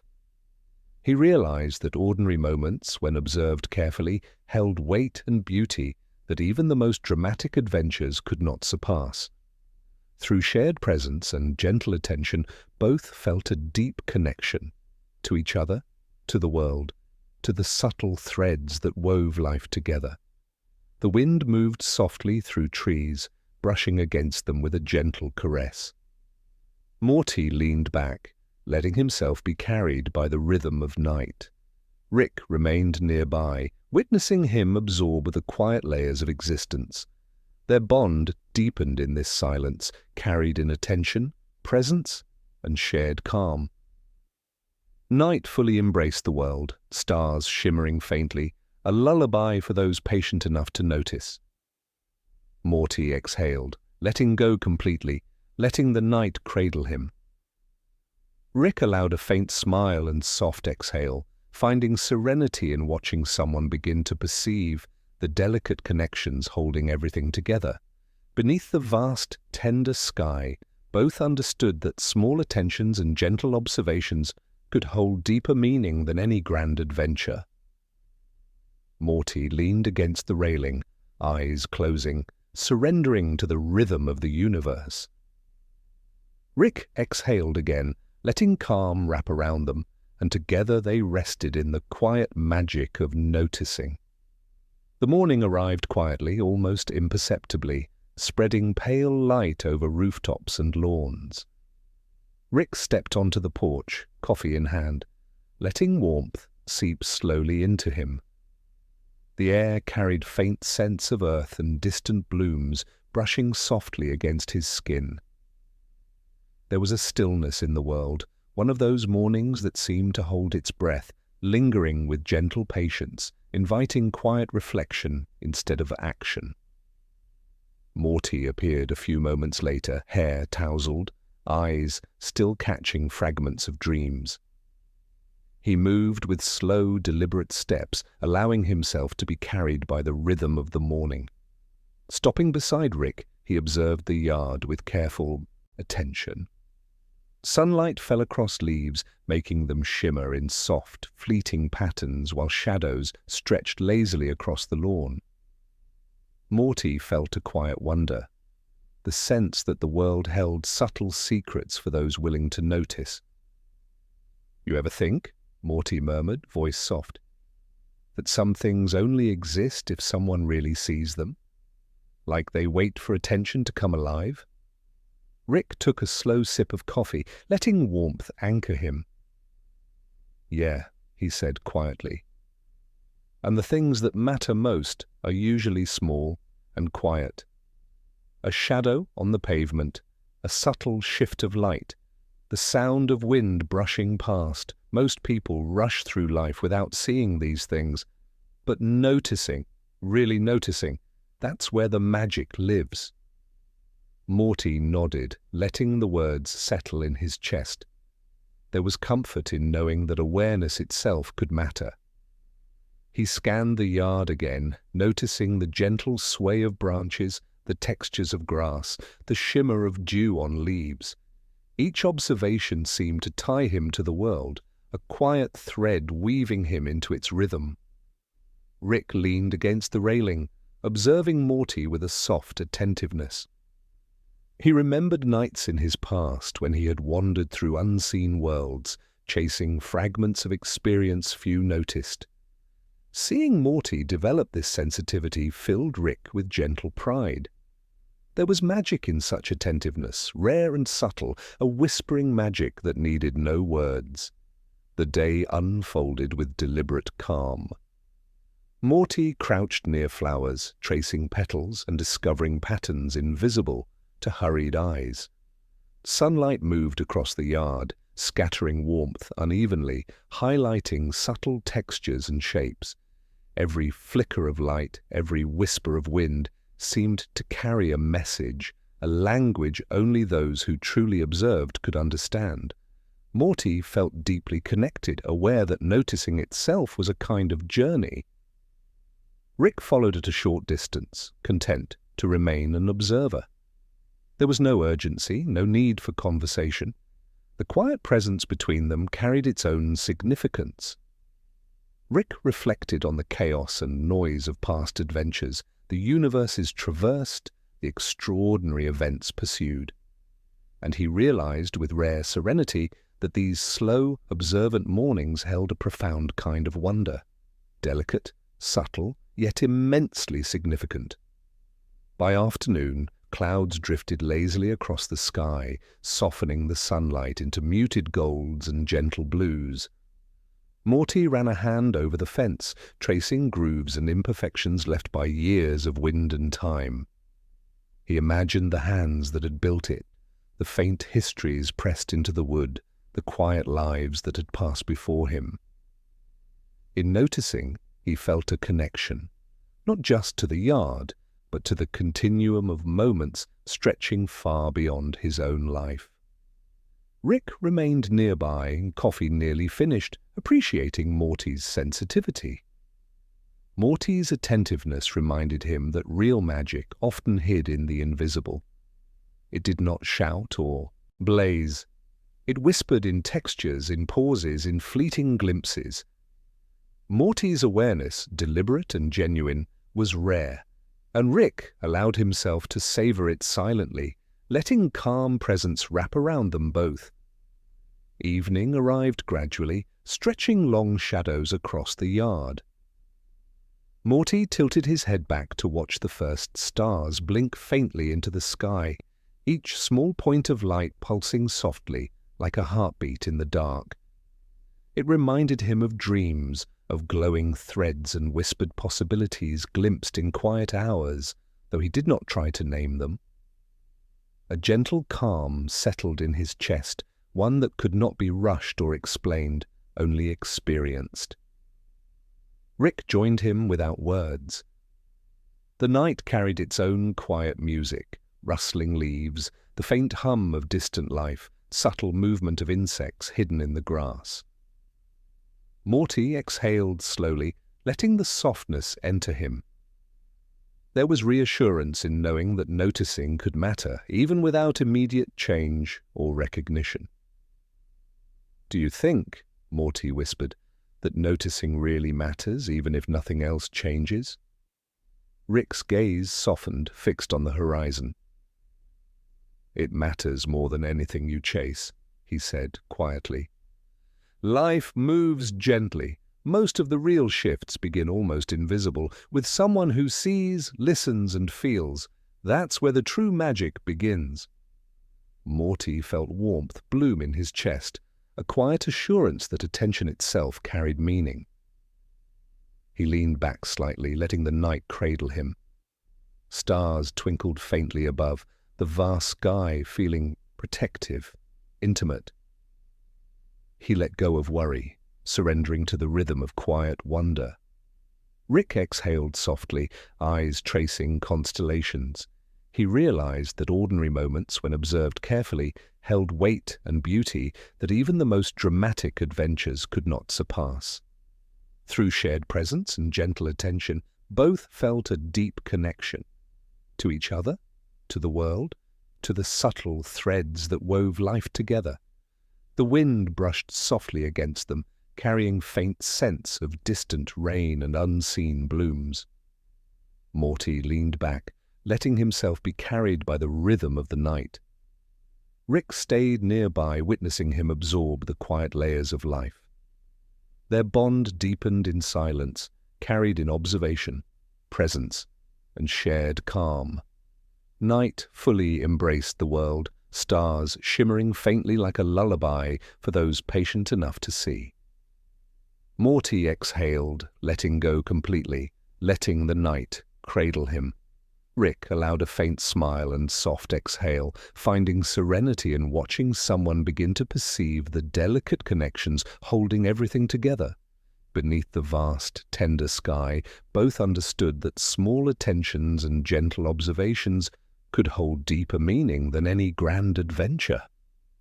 Morty leaned against the railing, eyes closing, surrendering to the rhythm of the universe.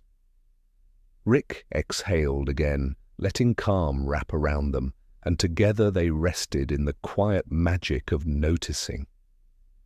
The night gave way, slowly, like a curtain being drawn back from the world, and dawn rose with a pale and tender glow. The sky held traces of lavender, fading gently into soft gold, while the air remained still, cool, and heavy with dew. Morty stirred first, rising quietly from his bed and stepping to the window. The world outside seemed painted in muted tones, as though reality itself moved slower in those early hours. He watched shadows fade, listened to faint birdsong, and let his breath find rhythm with the gentle unfolding of the day. Rick appeared minutes later, silent and steady, with the faint aroma of coffee rising from the mug in his hand. His eyes, though tired, carried softness, a kind of reluctant peace that morning sometimes demanded.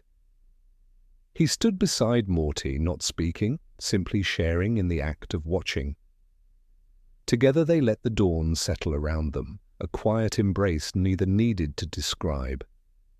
Eventually they stepped outside. Grass bent under their weight, wet with morning dew that shimmered like scattered fragments of starlight left behind. Morty brushed his hand across the blades, noticing the way droplets clung to his fingers before slipping away. It was delicate, fleeting, and yet it lingered in his mind as something meaningful.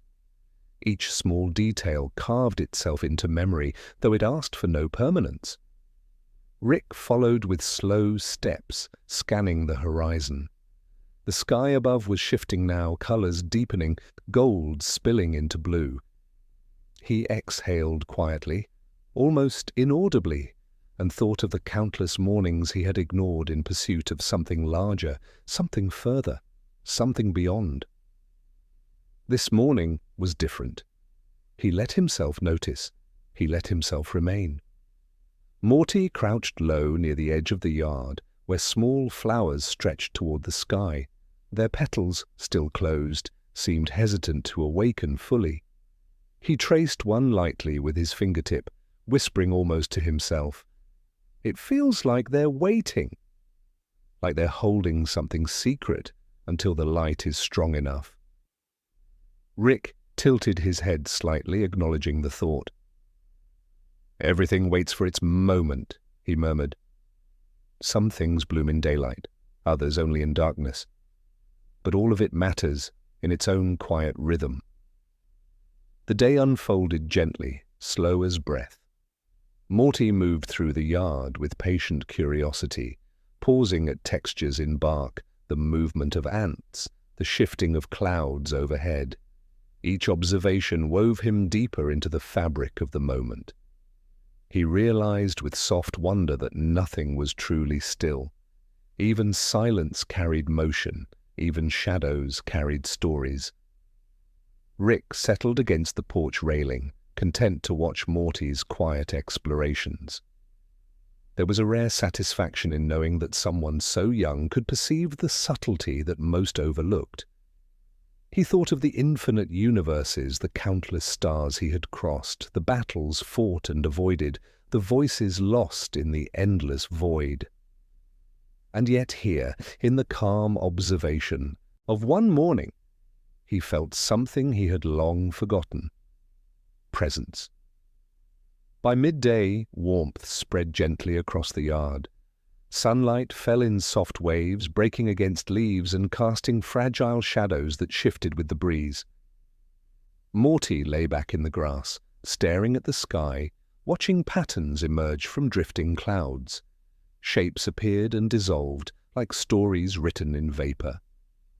He smiled faintly, letting imagination blur into reality, and for once he felt no urge to chase the meaning. It was enough to simply see. Rick joined him eventually, lowering himself slowly onto the grass, stretching his legs out before him. He did not speak at first, only let the stillness wrap around him. He remembered childhood summers long buried, when he too had stared at clouds, finding endless forms and possibilities. The memory stirred gently, not sharp or painful, but soft, like an echo that had waited patiently for decades. The afternoon carried them into quiet rhythm. Morty hummed softly, half aware, letting sound mingle with the hum of insects and the shifting breeze. Rick's eyes drifted closed at times, though his mind remained awake, listening, aware of the delicate orchestra of the world.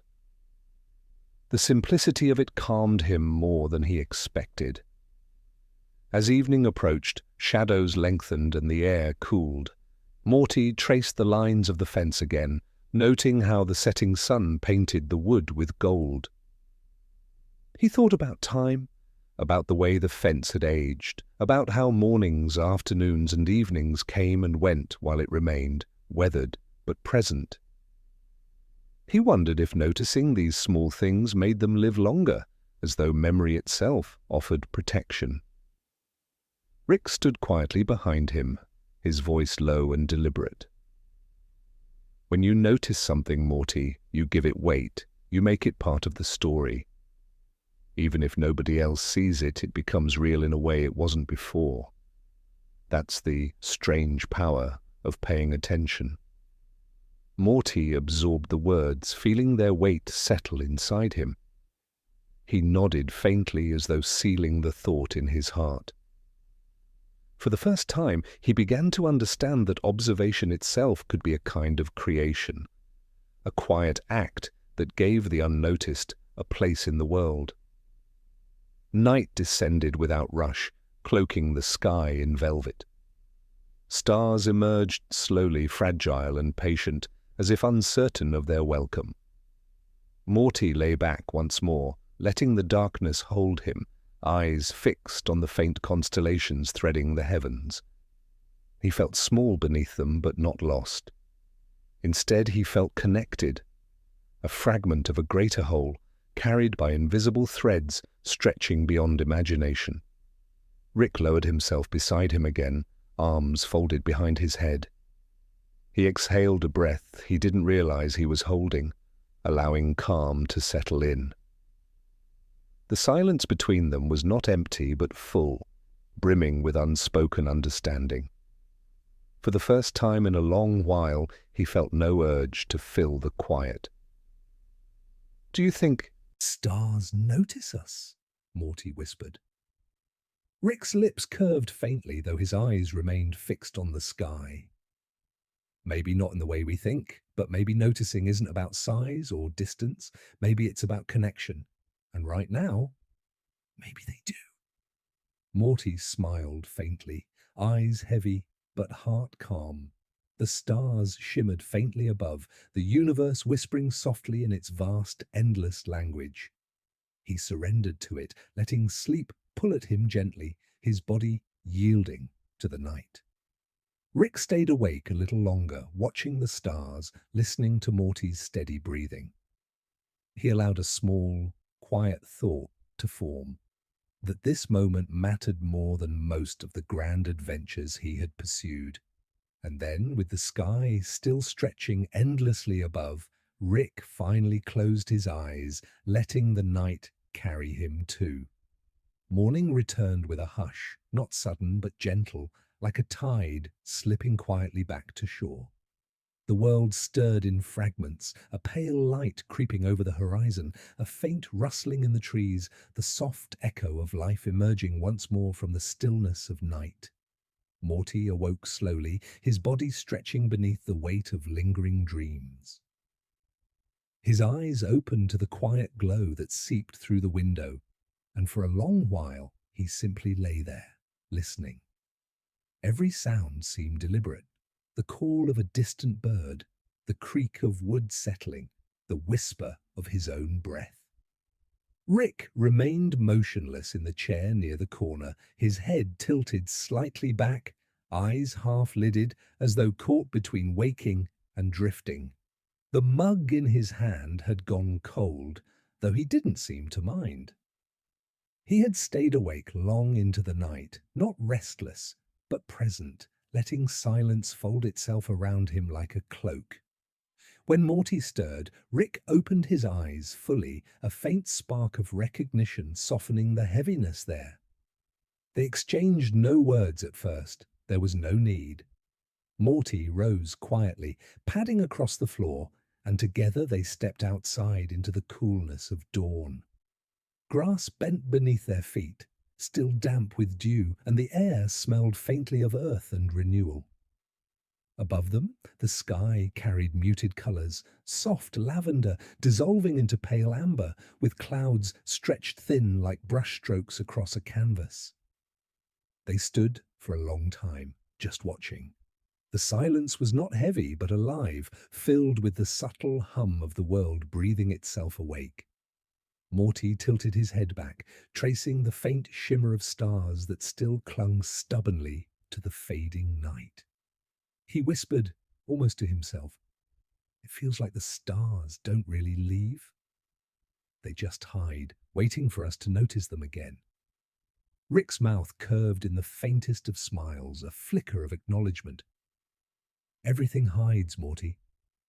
Not because it disappears, but because sometimes we're not ready to see it. Stars, memories, even people. They wait until we're paying attention again." Morty thought on that quietly, letting the words settle deep. He felt as though the air itself held them in place, making them part of the morning. The hours drifted gently forward. They walked through the yard, each step slow, deliberate, as though pacing themselves with the rhythm of the world. Morty stopped often, kneeling to watch the smallest things, the slow crawl of a beetle, the glimmer of dew on a leaf, the way sunlight fractured into fragments when it struck a spider's web. Every detail drew him deeper into stillness. Rick followed, his gaze less on the details and more on Morty himself.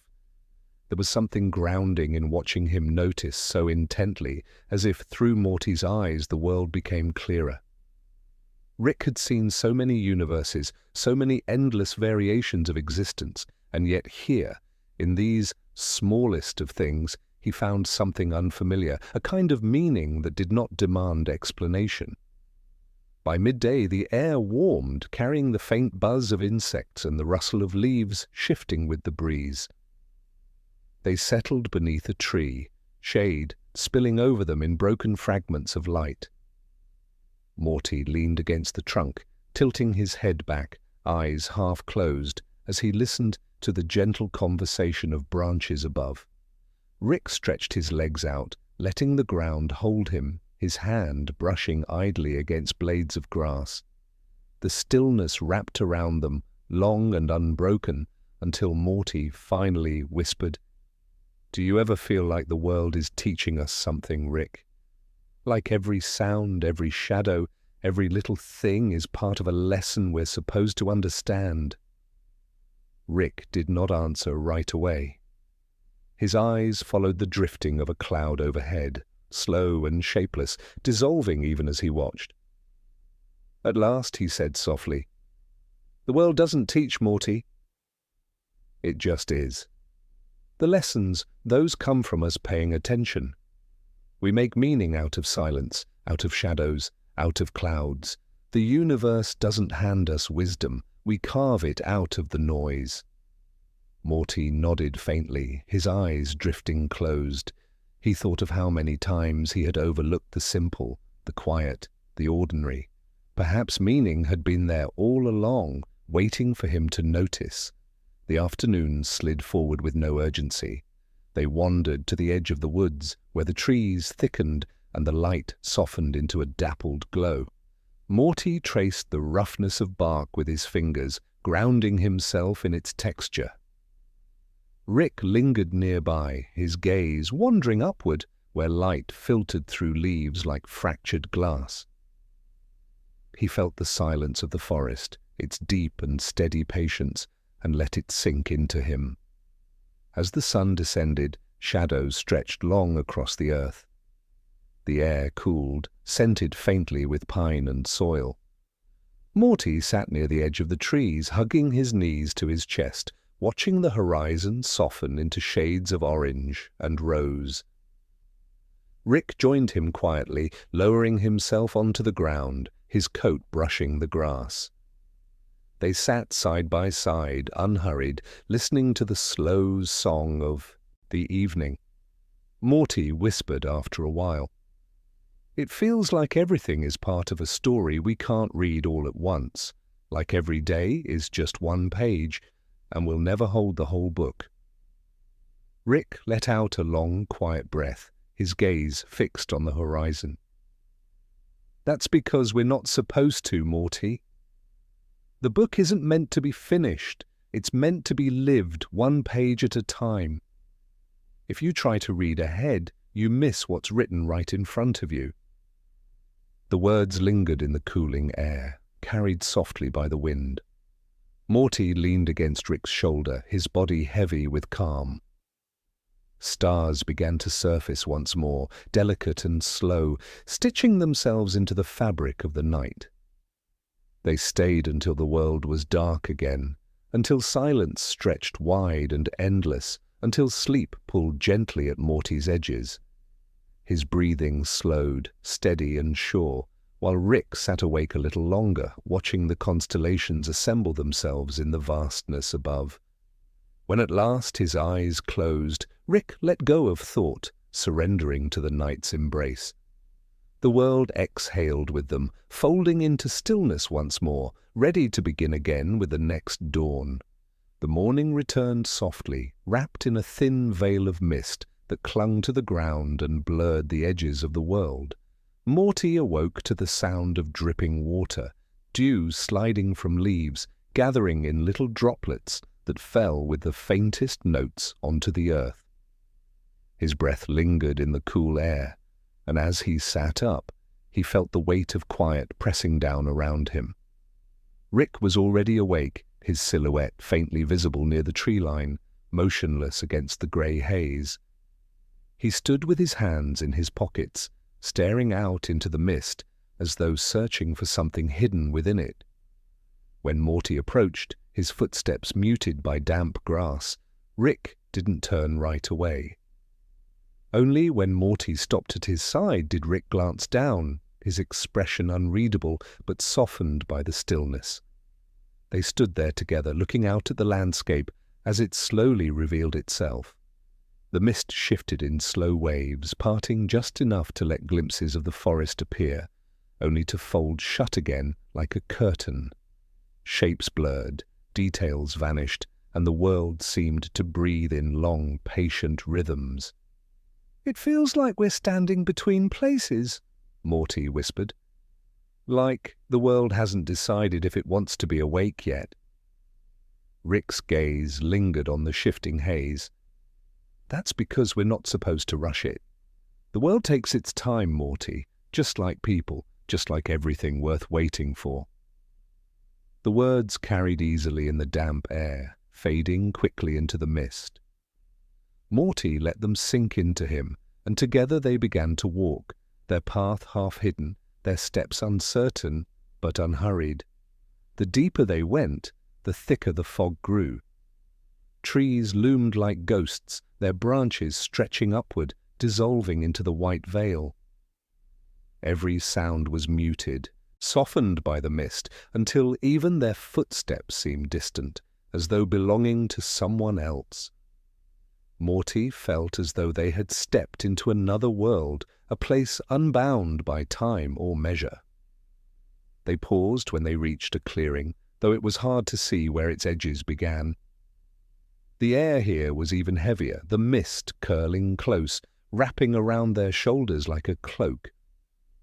Morty crouched low, brushing his fingers against the damp grass, and felt a strange calm settle in his chest. "It's quiet here," he said softly. Rick lowered himself to sit on a fallen log, his eyes half closed. "Quiet doesn't mean empty, Morty. Sometimes quiet means full of things we don't notice until we finally stop moving." Morty listened, and slowly he began to notice the faint drip of water onto stone, the flutter of unseen wings, the subtle vibration of insects hidden in the undergrowth. The quiet was not silence, but a tapestry of the smallest sounds woven tightly together. They remained in that space for a long while, neither speaking, letting the mist cradle them in its patience. Morty's thoughts drifted like the haze itself, wandering from memory to memory, unbound by order. He remembered laughter, arguments, journeys through stars and storms, all blending into one another. It felt as though the fog had seeped into his mind, softening every edge, making every thought gentler. When at last the mist began to thin, light filtered through in slow cascades. Shafts of gold broke across the clearing, illuminating droplets that clung to branches like fragments of crystal. The world sharpened again, revealing itself with care.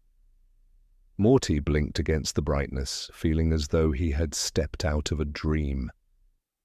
They continued on, the forest opening before them. Leaves glistened, the air warmed, and the sounds of life grew louder. Birds stirred in the canopy, their calls threading through the branches. The earth smelled rich and alive, carrying the weight of renewal. By midday, the fog was gone entirely, leaving behind a clarity that felt almost startling. Morty and Rick reached a stream, its water moving slow and steady, reflecting the sky above. They sat at its edge, the sound of water folding over itself filling the space around them. Morty dipped his hand into the current, watching ripples scatter outward. "It's strange," he murmured. "How something so small, like my hand in the water, can change the whole surface." Rick picked up a stone and tossed it gently into the stream. Circles rippled outward, overlapping with Morty's, merging, fading. "Everything we do leaves ripples, Morty. Most of the time we don't notice them, but they're there, spreading out further than we think." Morty traced the ripples with his eyes until they vanished into the flow. The thought stayed with him. How unseen actions might shape worlds without him ever knowing. The hours passed in slow measure. They followed the stream, walking in silence, the sun warming their backs. At times they stopped to rest, to breathe, to watch the dance of light across the water. There was no destination, no plan, only the steady unfolding of the day, moment by moment. As evening drew near, the forest shifted again. Shadows lengthened, stretching across the ground like silent companions. The air cooled, touched with the faint scent of pine and earth. They reached a small rise where the trees parted to reveal the wide horizon. The sun was sinking low, painting the sky in soft hues of amber and rose. Morty sat down at the top of the rise, pulling his knees close. Rick lowered himself beside him, his gaze fixed on the slow descent of the sun.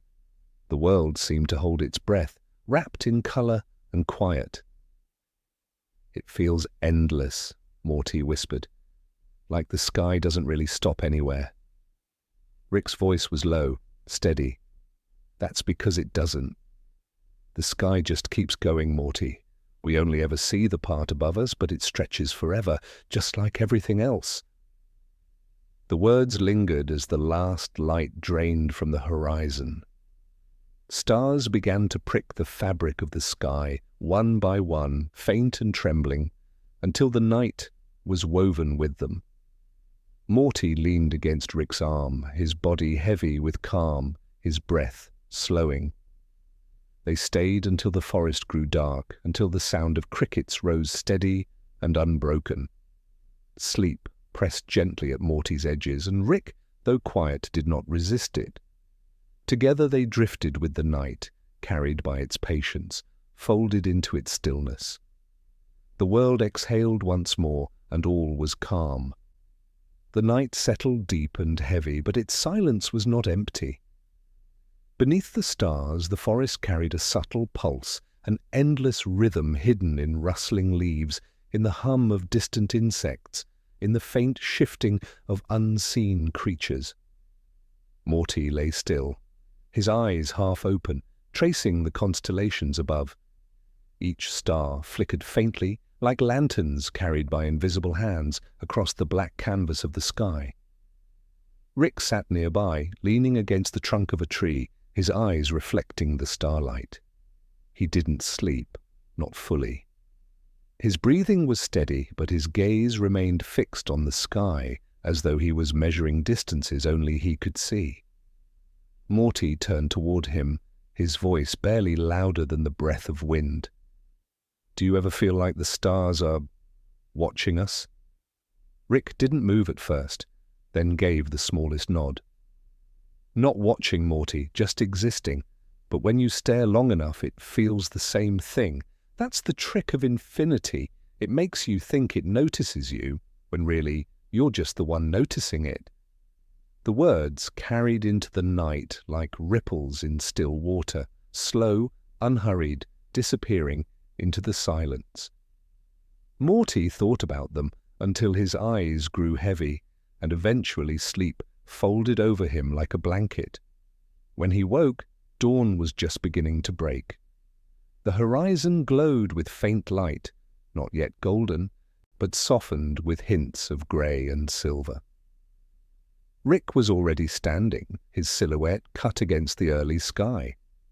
Morty rose slowly, his body reluctant to leave the comfort of rest, and together they began to walk once more. The forest was quieter at this hour, as though the world itself was hesitating to rise.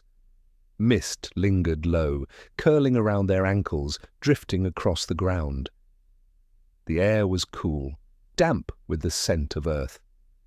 Every step seemed to echo, though softly, as though the land wanted to remember the rhythm of their journey. They came to a meadow, wide and open, its grass glistening with dew. The horizon stretched far, endless and untouched. Morty paused, staring at the openness, and felt the air move differently here, vast, unbound, as though the world was too large for him to carry in his chest. Rick stopped beside him, pulling a blade of grass and rolling it idly between his fingers. "Looks endless," Morty said, echoing his own thoughts from the night before. Rick smirked faintly, not looking at him. Endless is a word people use when they don't know how far something really goes. Doesn't mean it's forever, just means we can't see where it stops. Morty let his gaze wander across the field until it blurred. He realized he didn't want to see where it stopped. Not yet. The mystery made it beautiful. They walked through the meadow in silence, the grass brushing against their legs, wet with morning dew. Every few steps droplets clung to Morty's shoes, sparkling when the first true rays of sunlight broke across the sky. When the mist began to lift, the world revealed itself slowly, piece by piece.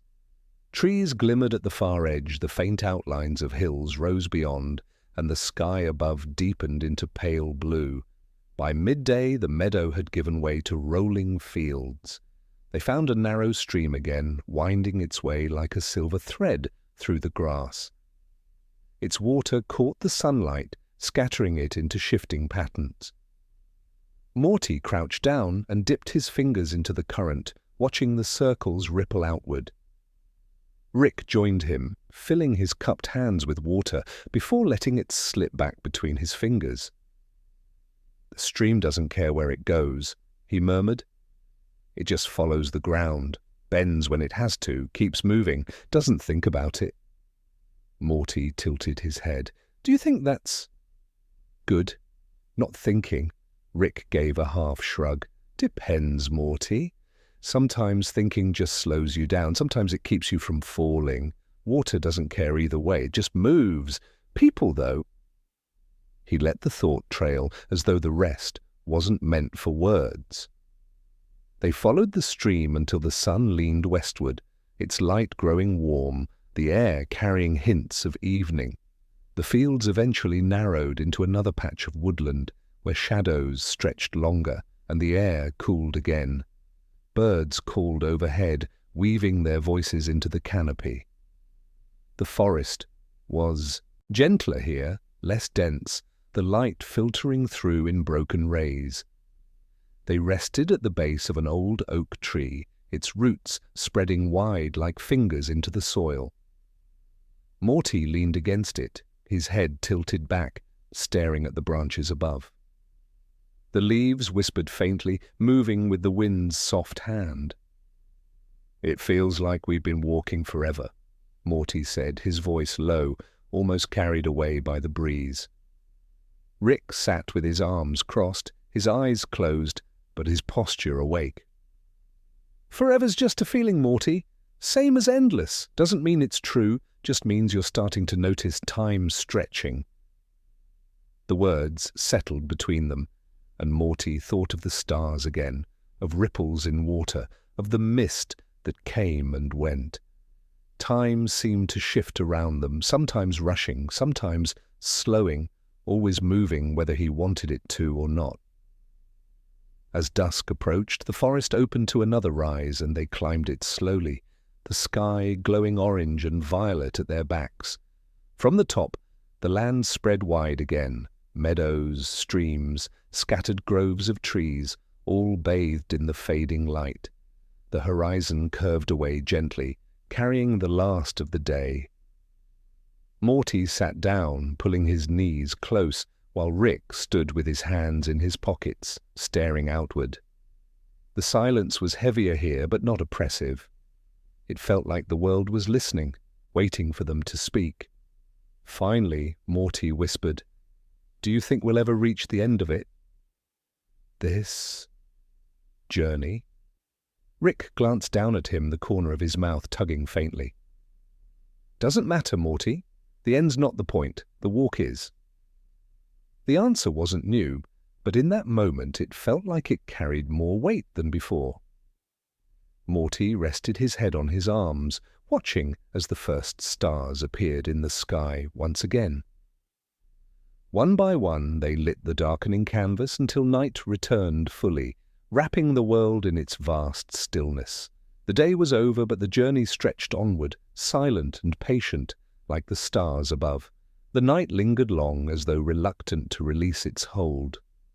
When dawn finally arrived, it did so softly, spilling light in pale ribbons across the land. Mist clung to the earth, veiling the ground in thin silver. Morty stirred first, rubbing his eyes as the world revealed itself, inch by inch. Rick, as always, was already awake, his gaze fixed beyond the horizon. The air was cool, heavy with the scent of damp soil and fresh leaves. A faint wind stirred, carrying whispers through the grass. Morty stretched, the stiffness of sleep clinging to his limbs, and followed Rick as he began to walk. Their steps left faint impressions in the dew, a trail that shimmered briefly before fading back into the meadow's wide embrace. The morning was quiet in its vastness. Birds had not yet fully woken, and the only sounds were the rhythm of their footsteps and the distant murmur of unseen streams. Morty tilted his head back, watching the pale sky slowly gather colour from grey to soft gold to hints of blue. Rick's voice broke the silence. The world always looks calmest right before it wakes, like it's holding its breath. Morty blinked at the words, then glanced around. It did feel that way, as though everything was paused, waiting for something unseen to stir it back into motion. "Do you think it notices us? The world, I mean?" Rick smirked faintly. "World doesn't notice, Morty. We notice it." "Big difference." They crossed the meadow until it thinned into a gentle slope, rising toward a cluster of low hills. The climb was steady but unhurried, their feet pressing into soft earth, the air growing thinner as they rose.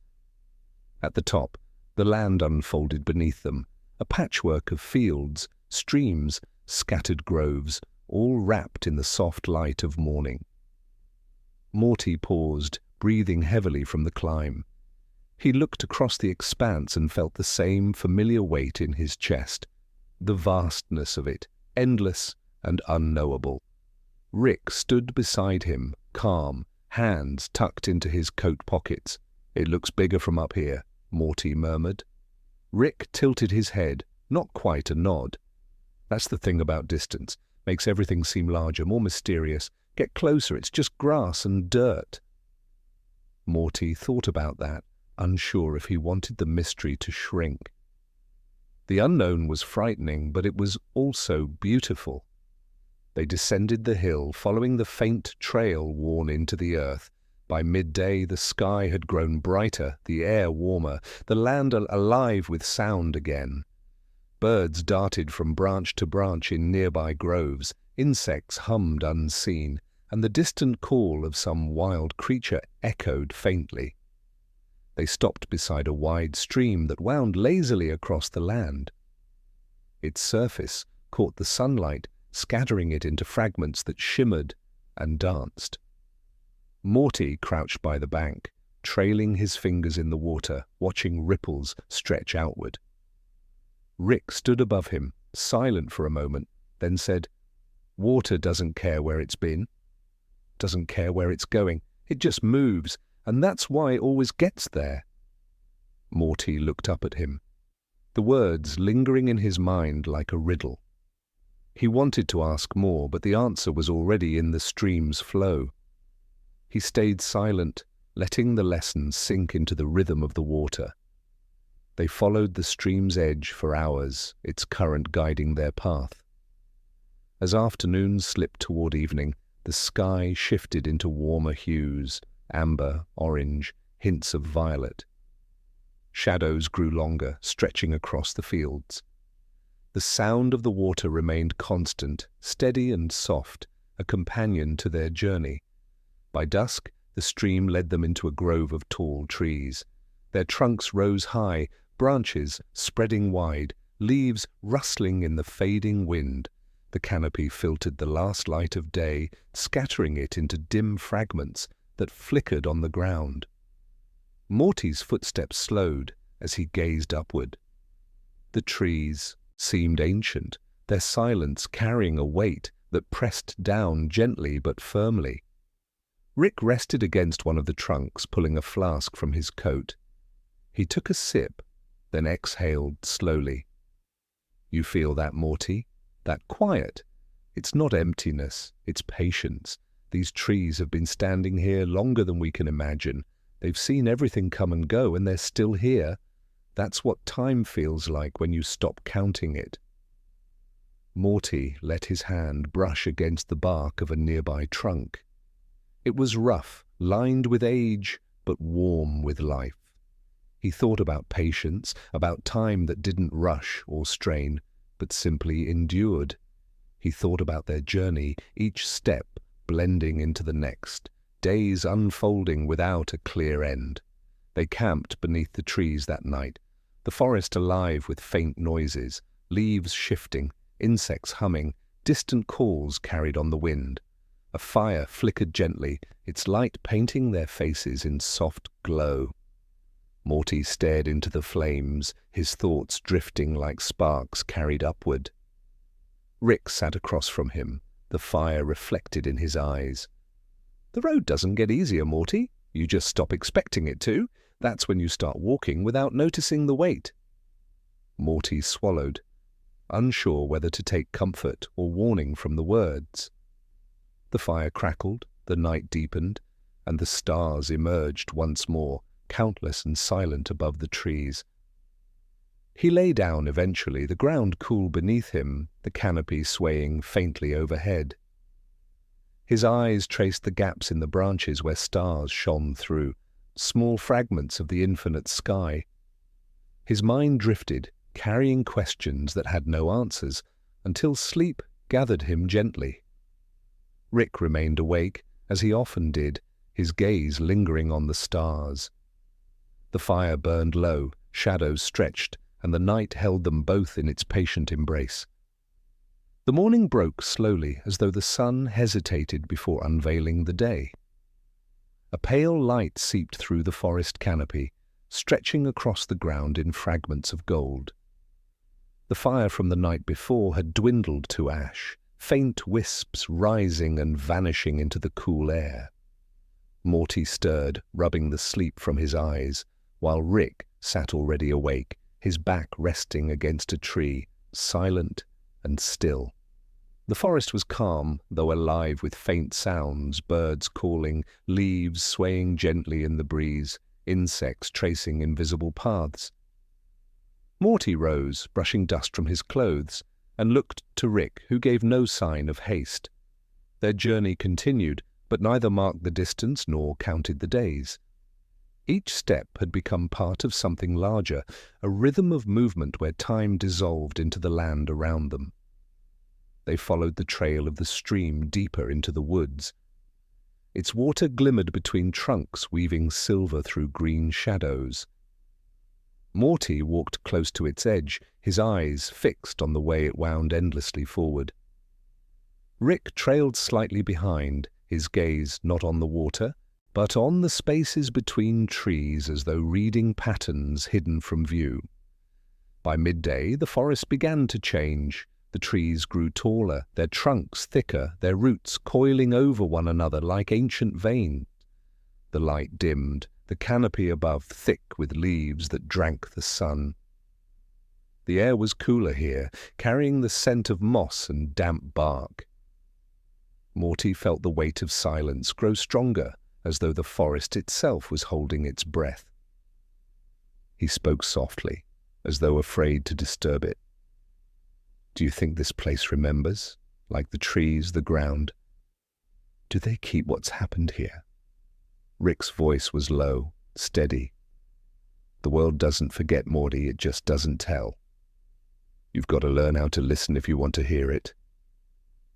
Morty tried, closing his eyes as they walked.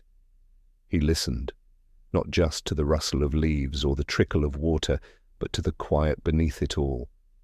A vast silence, deep and patient, older than anything he could name. For a moment it felt like standing at the edge of an ocean he could not see. As the day waned, the forest opened unexpectedly into a wide clearing. At its center stood a single tree, towering above all others, its trunk immense, its branches reaching high and wide like a crown. Its leaves shimmered faintly in the late sunlight, not gold nor green, but a shade somewhere between, as if it carried both day and night within it. Morty stopped, breath caught in his chest. "It's different." Rick's eyes narrowed slightly, his expression unreadable. Older than most things we'll ever see. Trees like this don't grow, they wait." They approached slowly, their footsteps quiet against the grass that carpeted the clearing. Morty placed his hand against the bark. It was rough, lined with grooves deeper than his fingers, yet beneath the hardness there was warmth, as though something still pulsed within. He felt small, almost weightless against it. A single life beside something that had stood through ages. He whispered, not sure why, "Do you think it notices us?" Rick didn't answer at first. He stood at a distance, staring up through the branches, where light fractured into strange patterns. Finally he said, "It notices everything. That's why it doesn't move. It doesn't need to." They lingered there, the world around them hushed. Morty sat in the grass at the tree's base, his back against the trunk, and felt time blur. The breeze stirred gently, carrying the faint scent of earth and age, and for a moment he forgot where they had come from or where they were going. There was only this, him, Rick, and the vast stillness of the ancient tree. As evening fell, the sky above burned orange, then violet, then deepened into shadow. Stars emerged through the gaps in the branches, scattered jewels caught in the net of the night. Rick lit a small fire at the edge of the clearing, its glow soft against the tree's vast form. They ate little, speaking less. The crackle of flames filled the silence, blending with the distant hum of the forest. Morty lay back in the grass, watching the stars wheel slowly above. He wondered if the tree had watched them since the beginning, if it had seen countless skies turn and fade, countless lives pass beneath its branches. Rick's voice drifted across the fire. "The thing about places like this, Morty, they don't tell you answers. They just remind you that the questions are older than you are, and they'll still be here when you're gone." Morty swallowed, the words sinking into him like stones in water. He felt both comforted and small, caught between awe and unease. The night deepened, the fire dwindled, shadows stretching long across the grass. Morty's eyes grew heavy, the weight of the day pressing down. He closed them, listening to the faint rustle of leaves high above, the steady rhythm of the stream beyond the clearing, and the soft crackle of fire fading into ember. Sleep came slowly, wrapping him in silence. Rick remained awake, his gaze shifting between the fire, the tree, and the stars. He did not move, did not speak, only sat, as though he too was waiting. For what? Even he could not say. The clearing held them both, the ancient tree watching silently as night carried its endless passage across the sky. The dawn came quietly, a slow unfurling of pale light over the clearing. The ancient tree loomed still, its branches heavy with dew, its roots coiled deep into the earth. Rick had not slept. He sat where he had been all night, his eyes fixed on the last embers of the fire, as though reading truths written in the shifting glow. Morty stirred, stretching, the cold of the grass still clinging to his skin. For a moment he did not speak. He only looked up at the tree, the immensity of it filling his vision, as though the world had narrowed to its shadow alone. When he finally rose, he felt the weight of silence pressing around him. Even the forest seemed subdued, its sounds muted beneath the presence of the tree. He whispered, as if too loud a voice would break something sacred. "How long do we stay?" Rick lifted his gaze slowly. His expression was unreadable, neither weary nor sharp, only distant. Long enough to remember what still waits for us. Short enough not to forget where we came from. The words made little sense to Morty, but he let them settle inside him. He stood at the tree's trunk again, pressing his palm against the bark. It was warmer now, touched by sunlight, yet it felt the same as it had the night before, immovable, eternal. They left the clearing as the sun rose higher, stepping back into the forest's embrace. The path seemed less certain now, the stream winding in directions that felt unfamiliar, though they had walked it for days. The trees pressed closer, their trunks darker, their shadows long. By midday the land shifted once more. The ground began to rise, sloping gently upward, and the air grew cooler. Rocks jutted from the soil, worn smooth by countless years, some carved with grooves that looked almost deliberate. Morty trailed his fingers across them as they passed, sensing a pattern he could not name. The climb was steady, not steep, but unending. Each step carried them higher, away from the deep forest and towards something more exposed. The canopy thinned, the trees shorter now, their branches twisted by winds that must have raked this place for centuries. As the day waned, they reached a ridge that opened suddenly to a vast expanse of sky.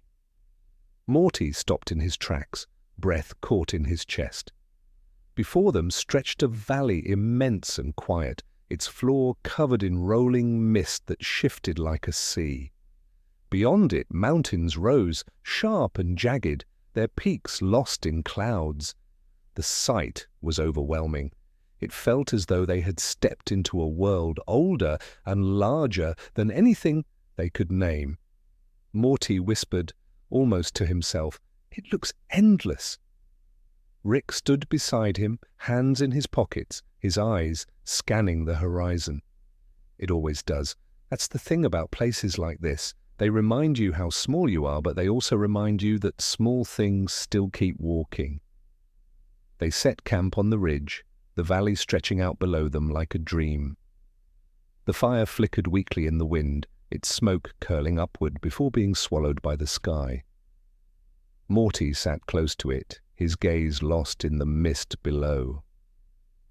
The shifting white sea seemed alive, hiding things he could not see, moving with a rhythm too vast to follow. As night fell, the stars came clearer here than anywhere else. The sky was unbroken, endless, filled with constellations Morty could not name. He felt their weight pressing down, ancient fires burning across the void. He shivered, though the air was not so cold, and drew his knees to his chest. Rick spoke softly, not looking at him. When you're young, you think the stars are maps, that they're guiding you somewhere. Later, you learn they're just reminders. Reminders that you're passing through, and they'll be here long after you. Morty swallowed, his throat dry. Then what's the point of walking? Rick turned his head, his eyes catching the firelight. For once, his tone was not sharp, not mocking, only steady. Because the ground still waits for you, because breath still fills your lungs, because walking is what keeps the silence from swallowing you whole. The words lingered, heavy but true. Morty lay back in the grass, eyes fixed on the stars. He listened to the wind, to the faint crackle of the fire, to the slow beat of his own heart. The mist rolled endlessly below, the mountains stood silent above, and the night stretched vast and unbroken. Sleep came, but lightly, like a thin veil. Morty drifted in and out, his dreams filled with shifting fog and endless skies. Each time he opened his eyes, the stars still blazed above, patient and eternal. Rick did not move. He sat, awake, watching the fire fade, his silhouette sharp against the horizon. By the time dawn began to edge the sky in grey, the fire was ash, the mist still shifting below, and the mountains still waiting beyond. Their journey was far from done, but for this moment they lingered on the ridge, caught between the weight of the past and the vastness of what lay ahead. The ridge lingered behind them as they descended slowly, each step carrying them deeper into the valley that had stretched beneath their gaze. Morning light bled through the mist, turning it golden where the sun touched, but it remained dense and shifting, swallowing the land in its soft veil. Rick walked first, his shoulders set, his pace even. Morty followed close, his eyes darting to the shifting curtains of fog that coiled around the trees and stones like restless spirits. The silence was heavier here, every sound seemed muted, swallowed before it could echo. Morty's footsteps felt distant even to himself, muffled by the damp ground. His voice caught in his throat, as if words would not survive in this place. It was not frightening, but it was uncanny, a silence that pressed against the skin, that lingered in the bones. Hours passed without measure. The mist thickened at times, wrapping them so completely that Rick's figure was only a shadow a few steps ahead.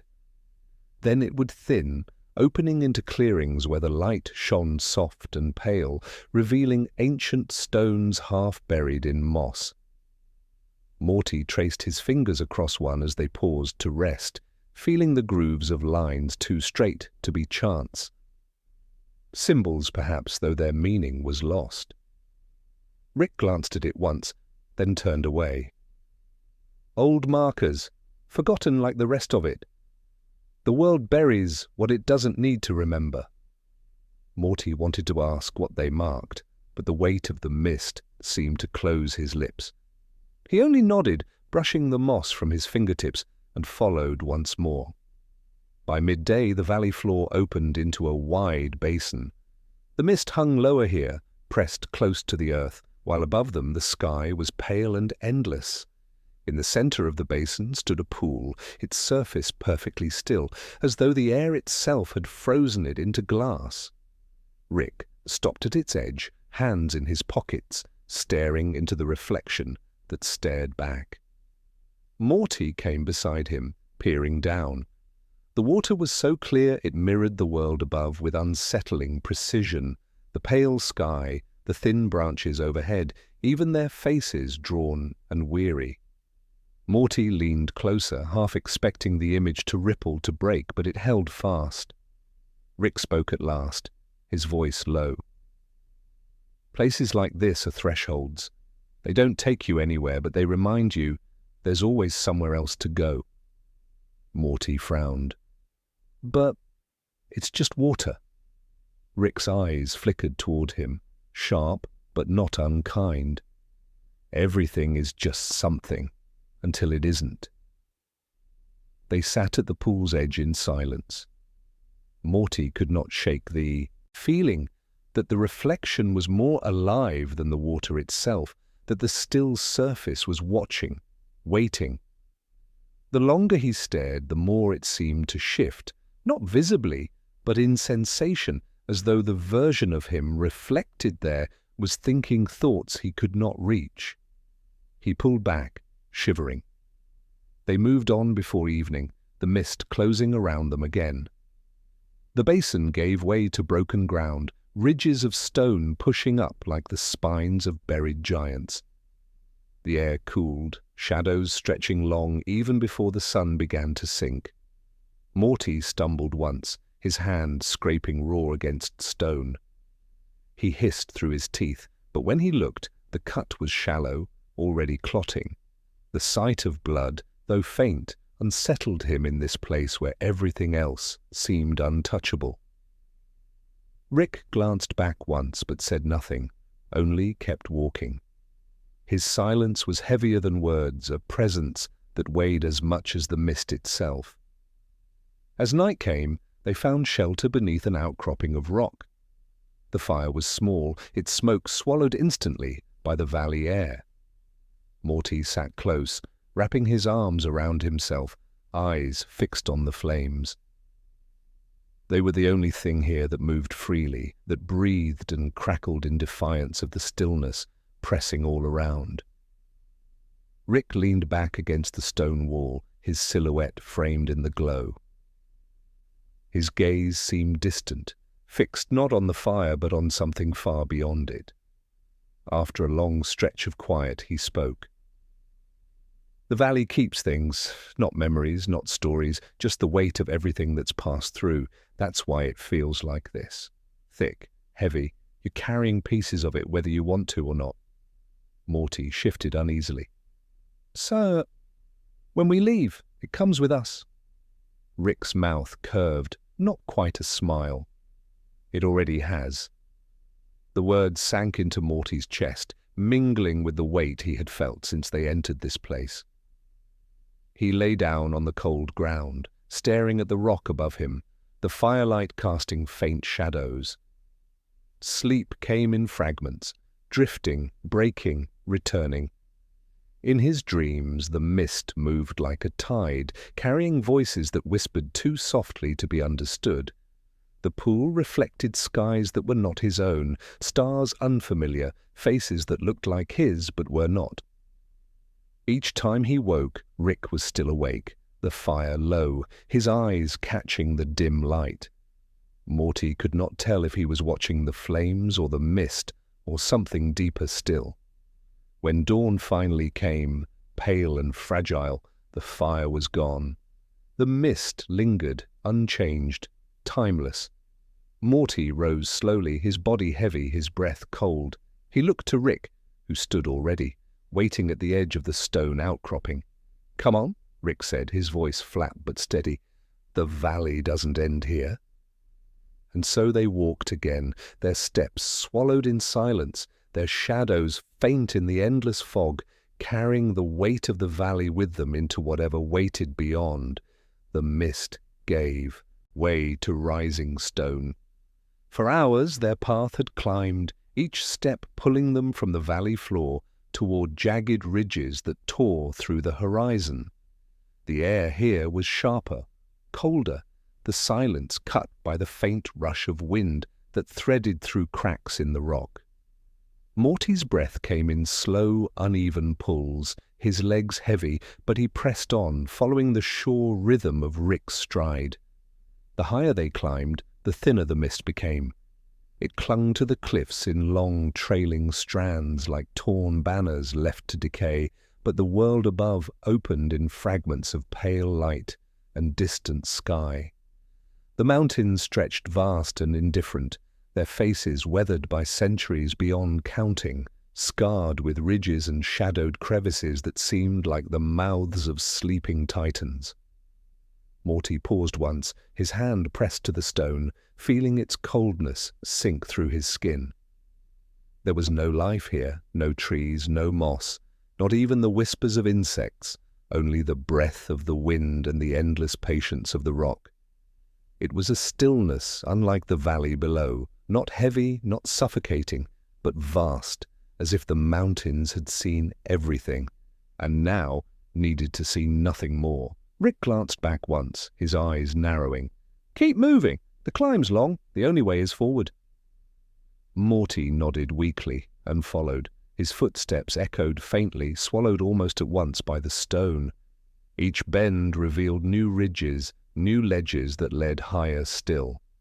Time stretched strangely here. What felt like moments were hours. What seemed like hours slipped by in an instant.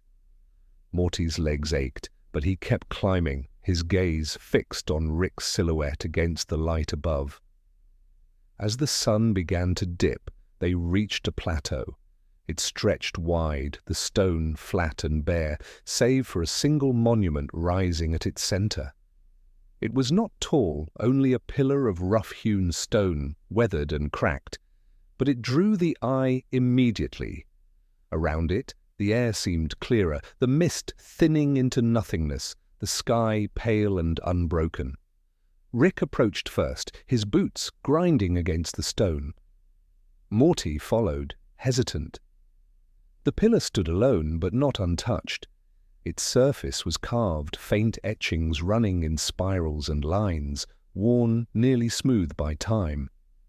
Morty ran his fingers across them, feeling grooves too deliberate to be nature's hand. "What is it?" he asked softly. Rick studied it for a long moment before answering. "A marker, like the ones in the valley, but older. This was put here before memory, before language." Morty frowned, tracing the spirals again. "So, like, nobody knows what it means?" Rick's jaw tightened. "Not nobody, just not us." The wind rose then, low and steady, carrying with it a sound like a sigh. Morty shivered. It was as if the pillar breathed, exhaling a reminder of the centuries it had stood here. He stepped back, unsettled, but Rick only stared harder, his face unreadable. They made camp at the edge of the plateau, the pillar looming in silence behind them. Their fire was small again, its light flickering weakly against the immensity of the mountains. Morty sat with his arms around his knees, staring at the flames, while Rick leaned back, his gaze fixed on the monument, as though searching it for answers buried too deep to uncover. Hours passed in silence. The fire crackled, the wind whispered. Then Rick spoke, his voice low, almost reluctant. "The ones who built it, if you can call it building, knew something. They weren't like us. They didn't need words, didn't need tools. They shaped stone the way thought shapes memory. This pillar, it's not just stone. It's a record." Morty blinked. "A record of what?" Rick's eyes flicked to him, then back to the monument. "Of everything, everything they were, everything they saw. The world remembers through them, whether we understand it or not." Morty swallowed, staring at the spirals. The thought that the stone itself carried memories, whole lives, whole civilizations, made his chest tighten. It felt too big, too far beyond him. He turned away, staring instead at the shadows dancing on the rock. Sleep came uneasily. Morty dreamt of spirals, endless spirals carved into every surface, spirals that moved when he wasn't looking, that shifted and spun until they pulled him inward. He woke with a gasp. The fire burned down to ash, the sky above faint with the first light of dawn. Rick was already standing, his silhouette framed against the pale horizon. "Come on," Rick said, his voice rough. "The climb isn't over." Morty rose stiffly, glancing once more at the pillar. In the morning light it seemed unchanged, just stone, just cracks, just weathered etchings fading into nothing. Yet he felt its weight, its presence, lingering in his mind, spirals curling at the edges of his thoughts. They left the plateau in silence, climbing once more into the cold embrace of the mountains. The path narrowed, the stone rising sheer on either side, guiding them upward toward peaks lost in mist. Each step carried them further from the valley, further from the pool, further from everything familiar. But the weight of what they had seen lingered, etched into them like the spirals carved in stone, a record they would carry whether they understood it or not. The climb grew harsher. The narrow trail twisted upward like a scar cut into the mountainside, loose stones sliding underfoot, the air thinning with every step. Morty's chest ached with the effort of breathing, each breath sharp and shallow. His legs trembled, but he pushed forward because Rick never slowed. The old man walked as though the mountain itself could not stop him, his coat whipping in the wind, his gaze fixed always upward. The sky above was pale and endless, the kind of light that offered no warmth. The sun was hidden, its glow diffused through the haze, and shadows stretched long and thin along the cliffs. Morty kept glancing down, though Rick had told him not to. The drop was sheer, a dizzying fall into mist and stone, and each time he looked his stomach clenched. At last, the path levelled. They emerged onto another ridge, narrower than the plateau before, with cliffs dropping away on both sides. Here, the wind was stronger, carrying a low, almost mournful sound as it passed between the peaks. Morty shivered, wrapping his arms around himself. Rick stood at the edge, his gaze scanning the horizon. Far below, the valley was lost in a sea of cloud, endless white stretching in all directions. And beyond, rising from the mist like blackened teeth, were more peaks, dozens, hundreds, jagged and cruel, each crowned with shadow. The mountains went on forever. For the first time, Morty felt the scale of it. Their climb was nothing against the immensity of this range, one peak, one ridge, one path among countless others. He felt small, smaller than he ever had, and the thought pressed on him with crushing weight. Rick broke the silence. This is where most turn back. Morty blinked at him. Turn back? After all that? Rick's eyes flicked toward him, unreadable. The mountain doesn't care how far you've come. It doesn't care what you've endured. It only asks one question. How much more can you give? Morty stared at him, then down at the abyss below. His knees weakened. For a moment he thought he might collapse right there, let the mountain take him. But Rick turned away before he could speak, starting again along the ridge. And Morty followed. The path narrowed further, sometimes no more than a strip of stone, barely wider than their feet. Morty pressed himself to the cliff, heart pounding, while Rick moved with grim steadiness. The air here carried a strange hum, faint but insistent, vibrating through the stone. At first, Morty thought it was the wind, but the sound never rose or fell. It remained constant, like a low note sung by the mountain itself. Hours passed, though time had become strange, untrustworthy. Light shifted, shadows stretched, but Morty could not tell if it was morning or evening. His world narrowed to the scrape of his boots, the rasp of his breath, the endless hum that filled the silence. At last the ridge widened. They came to a hollow carved into the mountain's face, a natural arch that framed a cavern beyond. The hum was louder here, echoing within the stone. Morty hesitated, but Rick stepped forward without pause, vanishing into the shadow of the cave. Inside, the air was colder, heavy with damp. The walls glistened faintly, etched with grooves that wound like rivers, spirals and lines intertwining, until Morty's eyes ached from following them. The sound filled the chamber completely now, vibrating in his bones. At the cavern's center stood another pillar. Taller than the one on the plateau, smoother, its spirals sharper and clearer, as if untouched by time. Faint light seemed to radiate from it, not bright, but steady, casting long shadows across the walls. Morty stopped in awe.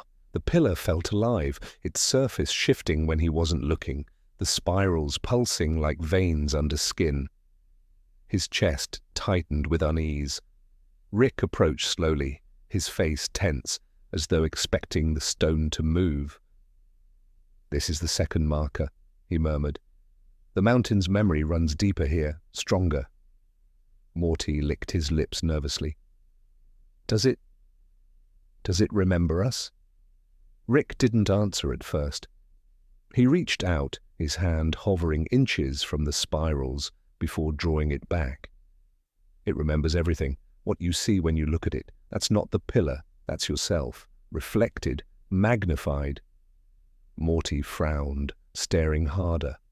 The spirals seemed to shift again, and for a moment he saw shapes, faces, fleeting and half-formed, his own face distorted, Rick's face hollow-eyed, and others he didn't know, countless others, vanishing before he could grasp them. He staggered back, heart racing. Rick's voice was low. "The mountain doesn't lie, but it doesn't tell the truth either. It only shows what's already inside you." Morty wanted to look away, but the spirals drew him back, pulling his gaze until he felt trapped within them. The hum grew louder, pressing against his skull, filling his mind with echoes of thoughts that weren't his own. Whispers, countless whispers, overlapping in languages he didn't understand. "Rick!" he gasped. I can't! Rick's hand shot out, grabbing his shoulder, pulling him back from the pillar. Morty stumbled, breaking the spiral's hold, the whispers vanishing at once. His chest heaved, sweat chilling on his skin. "Don't look too long," Rick warned. "Not unless you're ready to see what you don't want to." Morty swallowed hard, nodding shakily. He didn't ask what Rick had seen. He wasn't sure he wanted to know. They left the cavern in silence, the hum fading behind them. Outside, the ridge stretched on, the wind colder now, sharper, carrying with it the faintest taste of snow. The sky above was darker, clouds gathering thick and heavy. Rick pulled his coat tighter. "The summit's close, but it won't be kind." Morty shivered, not from the cold, but from the weight of the pillar's memory pressing still against his mind. The spirals lingered in his thoughts, spinning slowly, endlessly, a reminder of what the mountain demanded. And so, with the storm building above, they walked on. The summit rose before them like a silent promise. The wind was fierce, carrying with it the scent of ice and stone, and each step was a battle against gravity and exhaustion. Morty's legs trembled, his chest burning with effort, but he pressed on, drawn not by curiosity or ambition, but by the quiet need to reach the end of the journey. Rick moved ahead, steadily, unshaken, his figure sharp against the grey sky. At last, they stepped onto the peak. The world fell away beneath them. The mountains stretching endless in every direction, the valleys swallowed in cloud, the ridges jagged and infinite. The wind whipped around them, but here, at the top, there was stillness too, a paradox of motion and quiet, as though the mountain exhaled for the first time in centuries. Morty sank to the ground, letting his hands rest on the cold stone. The climb had drained him, but it also left a clarity he could not describe. The valley, the pools, the ridges, the pillars, they were all behind him now, but not gone. Their presence lingered in his chest, in his mind, like faint echoes of music long forgotten. Rick stood at the very edge, staring at the horizon where sky met stone, clouds drifting like slow-moving spirits. "We carried the mountain with us," he said quietly. "Every step, every pillar, every spiral, it shapes you, not who you are, but who you can be." Morty nodded, though words felt small against the immensity of what he saw. He had changed, slowly, silently, like the mountain itself. The journey had stripped him of fear, sharpened his understanding, and left him with something lighter: awareness. He could feel it in the quiet of the wind, in the rhythm of his breath, in the warmth of the small sun that peeked through the clouds. The pillars had taught him that memory, history, and even fear were not chains. They were mirrors. What you carry inside is reflected back to you, magnified, shaped by your own perception. Morty understood now that the mountain had been a guide, not a prison. Each spiral carved in stone, Each whisper in the wind, each echo in the mist had been pointing inward to the self, to growth, to the quiet heroism of endurance. Rick moved closer, placing a hand on Morty's shoulder. "You see it now, don't you? The mountain doesn't test you to punish you. It teaches you how to be still, how to carry weight, and how to keep walking even when the path disappears." Morty's gaze shifted across the horizon to peaks that seemed endless, valleys swallowed by cloud, and skies that could not be counted. He felt the pull of all that was behind them and all that lay ahead, and for the first time he embraced it, not with fear, but with awe. As the sun began to sink, painting the clouds in soft hues of rose and violet, Morty lay back against the cold stone, closing his eyes. He listened to the wind, to the faint hum of the mountain, to the quiet beat of his heart. Sleep came easily this time, unbroken and calm, carrying him gently into the arms of the night. Rick watched him for a long moment, then settled down beside him, silent, letting the world continue around them. The mountain held them, not as prisoners, but as witnesses, timeless and patient. Morty's dreams were full of spirals and clouds, whispers and pillars, each one blending into the other until even memory felt like a soft blanket. Night deepened, the stars wheeled slowly above, their light cold but gentle. Morty slept. Rick remained, awake, breathing in the stillness, reflecting, remembering. They had walked far, seen much, carried everything, and yet in this quiet there was peace. And as the first glimmer of dawn touched the highest peaks, Rick leaned back, looking up at the sky. "It's enough," he whispered, "for now."